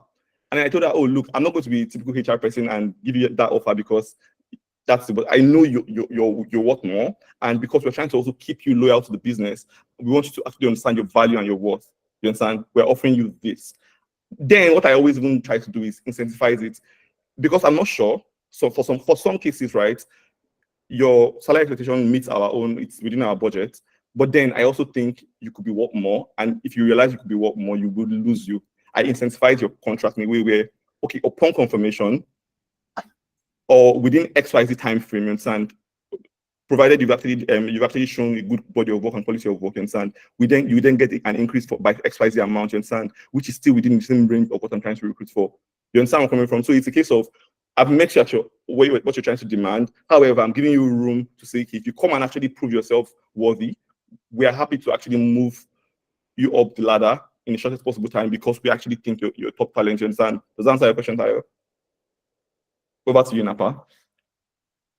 No. Let's take another question for Napa. I'm really conscious of time. Sorry. So we'll just one speaker. Honestly, you guys have to pay for this session, and there has to be a second part because we'll not be able to do. I know we'll not be able to do a CV review today. Would not be able to get the two speakers, just answer interview questions. So to the leadership of RevStar. 20 minutes to go. Let's do that now. So we have a bunch of people asking questions already. So let's type in the questions and then let's prioritize the practical aspects of it. What do you guys think? All right. But in the meantime, let me just take I don't know, because we don't know what she was going to ask. Good afternoon. That's a nice one. Thank you so much. So I know you mentioned that when we give our number or our expected amounts, we should do that based on data. Now, are you saying that we should reach out to people who work in companies and ask them what they earn? If so, I've tried that before, and I don't know whether it was the way I did it, but sometimes when you talk to people about their salaries, it seems like you're pocket watching, and they're not very open about sharing what they earn. And if you don't have that information, you can't make you can't have a data-backed amount. So how would you suggest that we go about it in a way that we can get information that we need, but not seem like we're trying to watch their pockets or make them uncomfortable? Thank you. Okay. Napa, would you answer that, or should I go? No, go, please. All right. Okay. So to answer that question, you don't go and ask people their salaries directly. It's wrong. No, and don't forget that salary information is meant to be highly confidential and private. So what you're meant to do is, one, look for people in similar roles who you can, and you're not going to ask, okay, how much are you earning? So, oh, hi, I'm interviewing for a role on similar level. If at all you're going to reach out to somebody randomly, you understand? Oh, I'm interviewing for a role on a similar level, and I can see that you're doing this for a similar company, XYZ. What for at this level, or based on this experience and skill set, what would you think is the fair market price, or what would you suggest, or do you mind sharing?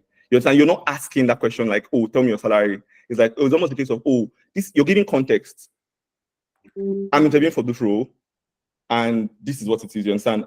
Then we then move to, can you please just maybe provide a little bit of context to me as to, how much would be a fair price for me to call out for my role, or for this, based on my skill set, based on my experience? And that person would actually give you, I promise you, if the person is a reasonable person, the person would actually give you that audience. So it's less of going to ask the person's salary, it's more of, can you please guide me or suggest, okay, what's the fair market price for my skill set and all of this? Does that answer your question? You don't know? I don't know, sorry. I hope you know now. Yes, Idono does know now. Thank you. But I also like to hear from Napa as well. I know she has some interesting insights on that. Thank you, Motayo. No. So one at a time now. We're almost out of time. I'm so sorry. I really wanted Napa to go on this one as well, but I have to read a question from Michael. Just do office hours for the speakers and then just charge money for it. If you want to. Yeah, that's what I'm saying. We have to charge the moderator too, please. Don't forget me. Right. So is it appropriate to share your previous salary with an interviewer? I've been in an interview where the interviewer was asking what I earn in my former company, and used that to decide what to pay. Is this appropriate? And how can I respond to such a question? I just want to do a follow-up to this. There's certain companies that would ask you to send your current pay slips before they make you an offer, so that they have a very good idea of what you're earning right now before they make you an offer. My question to you, Tayo, and Napa, I think Napa should take this one because Tayo took the last one, is first of all, when they ask you to share your payslip, how do you respond to that? Then when they ask you, when they ask you, about your previous salary as well to try and determine an offer, how do you respond to that? Yeah, I actually think Tayo should take this question because I don't share, right? But like I say, I'm never desperate for a job, so my situation is a bit different. And I don't know why HR or Motayo, you and your people ask this question. I think, yeah. I actually think it's discriminatory. It's bad practice. You have a budget for the role or Motayo, and yet you ask somebody to send payslip or Motayo. Why? So what I usually respond is I say that, look, I really want to understand how your pay is put together, so I'm able to compare apples with apples. So is it possible for them to share at least the breakdown, if not the amount, and then I can, but I can't remember the last time I shared my last pay slip. I really can't. Like, I refuse to. And it always gives me, vibes that I may not like the culture in the place. So I twist the question around. I ask them if they can share the budget, that there's an upper and lower limit, and that how is it broken down so that I'm able to compare, and I stall as much as I can. But if they keep on insisting, I'll say that, look, I'm just not comfortable with it, and I move on. But my case is different. So, Tayo said I can't remember the last time I saw my office. So Tayo is a boss. He's the one that pays salaries.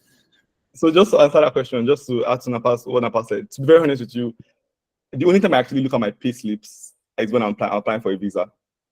And I promise you, in some countries right now, and in some states, in some countries, employers or prospective employers asking you for your pay slip or your previous salary is actually illegal in some places, especially in the US, for instance. It's actually illegal. So in most cases, if you see, and maybe it's old school HR people, old school people that will ask for a pay slip. If I ask you for your salary expectation and it's within my budget, I would never ask for a pay slip. In most cases, it's almost like the only reason I would go and ask you for, okay, you know what, please, I know you're a top talent and I want to hire you. However, you're above my budget and I need justification to management to say, okay, look, and that's the only reason anybody should ask you for a payslip. So except you're desperate for a role and you're really desperate and you don't mind sharing that information and everything, you don't necessarily need to share your current salary or previous salary. And like I said earlier, salary information is private and confidential. You are well within your right to say, look, I'm not at liberty to share. Outside of me not wanting to share, I'm also not at liberty to share. However, this is what I'm looking to earn. So it's give or take. It's that, which is why I said you need to price yourself fairly, where you know if this opportunity goes, you're happy to let it go. And if it stays, then it's for you, you understand? So like Napa said, for me, it's wrong for you to actually share your payslip because it gives bad vibes. It's a bad culture because you're trying to penny pinch and whatnot. So if I'm going to ask for your payslip as a person, I'm going to give the justification to say, look, you're above my budget and I need to go and get a justification to hire you because I want to hire you at my company. So Tayo, thank you, Tayo. Thank you, Tayo, raising up his hand. The Tayo with his hands up, I'm not going to call you. Someone else. So I have a question here from Uche. He said, are there other recommendations apart from LinkedIn? I think Tayo, this would be for you. Not the Tayo with his hands up. The Tayo, yeah, from paid. So LinkedIn is like the biggest for job seekers and like the most reliable because I mean you can easily find all the information there. You can even check. You can find like previous employers. So we should also not forget that like we're currently in like a gig system where people find like short-term gigs, contract gigs. So there is Upwork. There are different platforms where I worked in one before called Propel. So for tech guys, you understand, it's a platform where you can find jobs. So there are different ones. So just find some niche to your industry and to your sector and then apply it. So there's LinkedIn, there's Jobberman, like I said, a career body website. There are different career sites. So you can check those ones. Then there are some you can even pay for and you get direct notifications. So then like I said, there are some gig opportunities, like I said, Upwork. There's one that's actually skipping my mind. Please, can anybody suggest other platforms for jobs to me? I'm trying to remember this one in particular. But there are different ones, to be honest. So just go on Google. People who have never applied for jobs. Eh? The rest of us know this test. I beg to differ. Yeah, we work is there. Fiverr is there. Thank you very much, Napa. So we work Fiverr. Those are places you actually find gigs, you find jobs. If you're looking for short-term contracts, long-term opportunities, or just one-off opportunities. I mean, creatives have platforms like this. Tech guys have platforms like this. Terragon is there as well for tech guys. So it just depends. You just need to, indeed, thank you. You just need to find the one that's niche to your industry mostly and then apply to that. Thank you. Thank you so much. So just quickly check. Is there anyone that can share his CV and, we can quickly have Tayo and just quickly, just help us, get our CVs better. Or I shared my own, but he has a picture on it. They will drag me. So don't let me share mine. And then click on insider tip. Except your Napa's level or you have a profile like Napa's, your CV needs to sell. So Napa is fine to do a one-pager CV because, like she said, she never really uses CV. She's mostly reached out to. Don't compare yourself. Context. Don't say Napa said, I only have a one-page CV. I only have a one-page. I promise you, opportunity will leave you and go. So don't compare yourself. I personally, like I said, just be as detailed, as concise as possible. 1 page, 2 page, fine.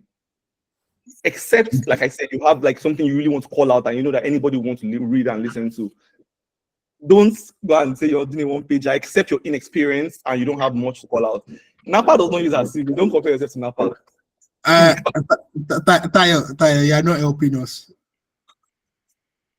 Tayo, you're not helping us. No, I just had the disclaimer out there. Because some people might take this too literally and then make a wrong move. Do you want to have your CV open before you share your screen? If you want to quickly do your CV review. Yeah, we're doing this, please. We're doing this in 5 minutes, because I want to close out this call by I want to close out this call 1:48. And 1:58. So that's in 6 minutes. So anyone sharing? Titilayo Ume, I see that you're trying to share your CV. Let's try and do this. Share this immediately. First to share would be called on. and then we'll review for about 4 minutes. Then I would, I would let each of the speakers close out with closing remarks for 30 seconds each, and then I will close out on the RevStar. See, if you've not joined RevStar, you see what you are missing on. We're bringing people with superpower, to come speak to you for free on a Saturday. It's an amazing community. Whilst people are pulling up, while the first person is pulling up their CV, I just wanted to find out, and I'm putting them on the spot here. Napan and Tayo, is there any giveaways we can do here? Not cash, of course.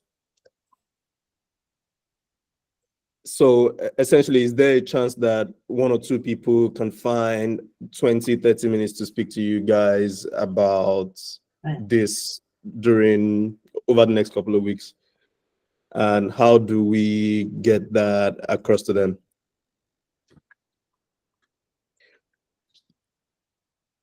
Okay. How many slots can we get?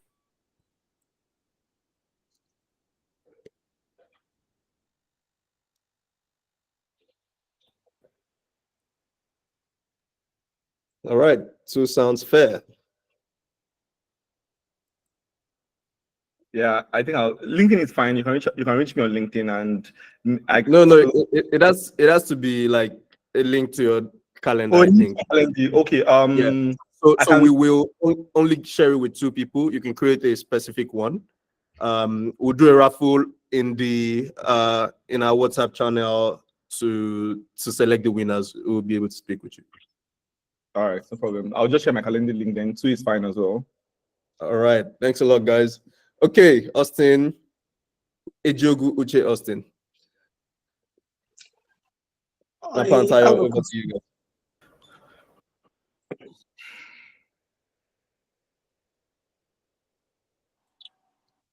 Sorry, can you scroll through? Yes, can you come down, please? Actually, I'm so sorry. You going around. Maybe you can get one of the slots available. Keep scrolling, Austin, so that we can read.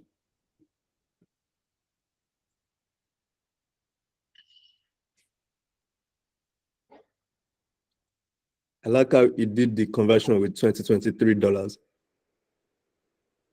Okay, and then another insider tip, please. If you're sharing, so it's fine that we are looking at this via Google Docs, but please, when applying for rules, always share a PDF file of your documents.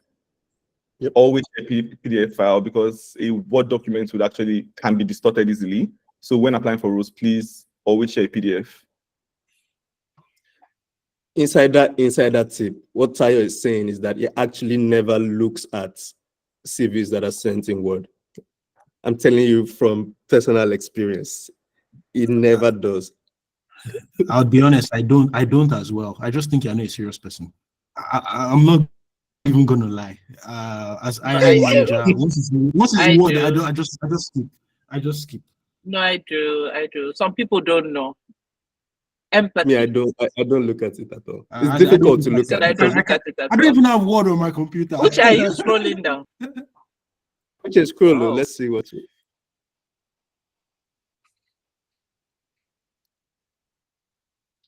Okay, we can continue going down. Yep.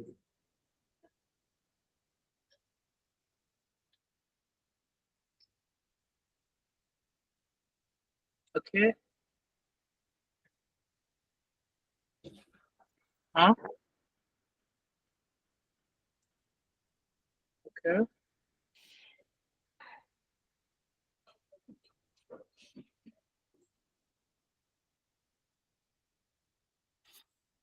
Is this it, Uche? Are we done? Okay. Mm-hmm. Okay, so Dio, do we do a 2x2? 2 things we like, 2 things we think could be improved around the room because of time? Yes.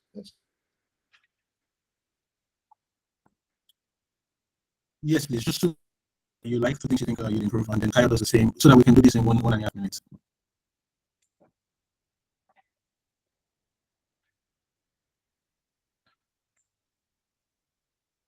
All right, okay. So I do go first. For me, although it's scrolling through, so for me, I would put the. Can you scroll up to the top? To top. So, like I said, very importantly, at the start, I would highlight like a summary of what I've done, like my career, what I've done, and what I'm interested in doing. So I think that's very important. Number one. Number two, my key skills as well will also be at the top. My key skills would also be at the top as well. So career summary and highlight your key skills that are transferable to the role you're applying for. And please, let's not forget that it's not just one version of your CV you should have. For those who are actively job seeking, you need to have different variations of your CV for different roles you're going to apply for. It's almost same thing, but tweak it based on the job you're applying for. So that's also very important. So two things that I don't like: one, I can't at a glance see your summary. Two, your key skills I can't find, so I have to scroll through. Then one thing I like is how you highlighted what you did, your key achievements. So, but I would also make that shorter as well. It doesn't need to be like too lengthy. I'd also make that shorter. So I think Napa, I think you can go. Yeah, no, I agree with you. So Austin, I don't know which one is your first name, so I will use both. I liked the percentages you used in describing what you did.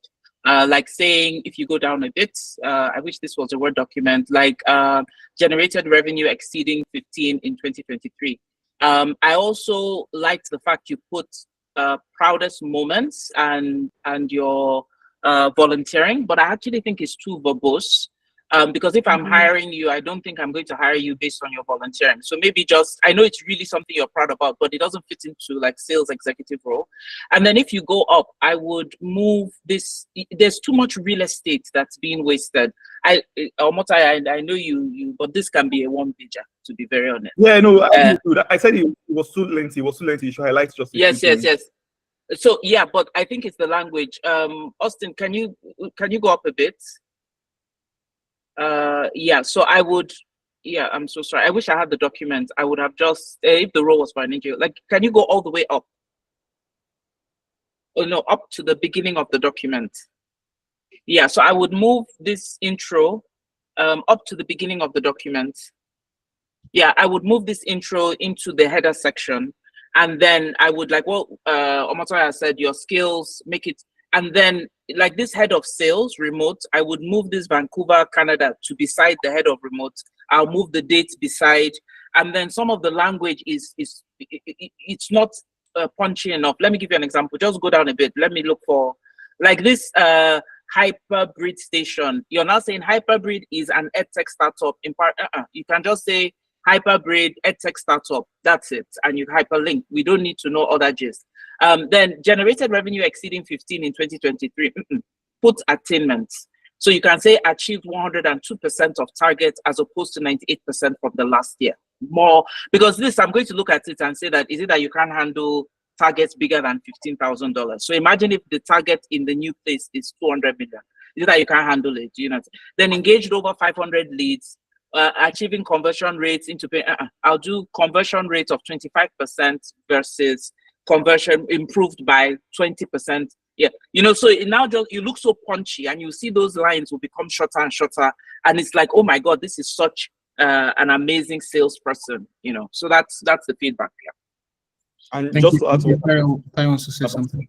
Yeah, just to add to what Napa said, just like with performance, when companies setting like OKRs, objective and key results for you, we try to leverage more percentages because that's more scalable. So it's less of, oh, bring 10,000 naira. No, it's a case of we're trying to grow our sales from XYZ percentage to XYZ percentage. It's more structured that way. So if you're building your CV as well, you need to structure it in a way where you're driving so growth or so XYZ by XYZ percentage as well. So it's more logical and scalable. Right.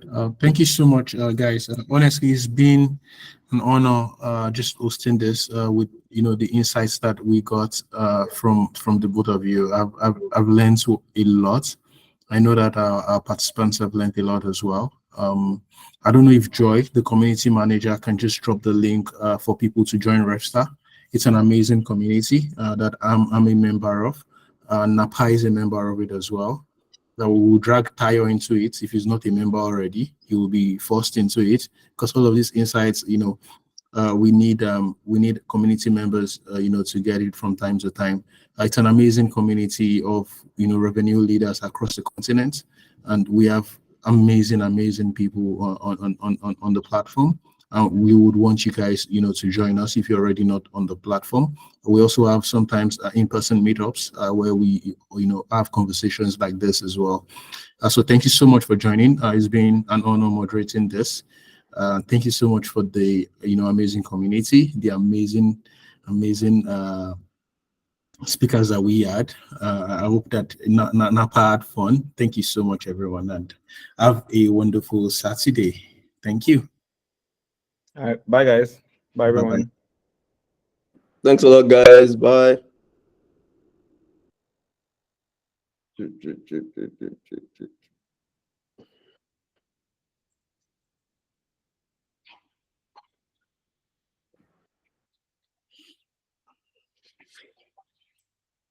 Tayo, let me just send you my own CV so that you can help me review too. Actually, my own is that I have to even create CV. People should help my life now. You don't have CV. You're like Napa now. You that don't have CV, you don't use your CVs. I have LinkedIn now. If you want to hire me, you see LinkedIn. But this time I'm looking for like plenty money work. So it's like those ones they used to ask for CV. So money work, they'll reach out to you and ask you to send your CV directly. They won't. And if they ask me now, I don't have anything to send. I'm sure you can come up something. Oh yeah, no. I will go and download my LinkedIn. I'll go and download my LinkedIn profile and send to them. I'll send you my calendar link directly, and then you can maybe share with the team. Oh yeah, no. You see, this people should be asking. You people did not ask. I asked, and now I have received. If anyone has any questions about RevStar, please feel free to reach out. Follow our social media handles. I posted them in the chat a few moments ago. Let me repost, and then we can go. Okay, bye everyone.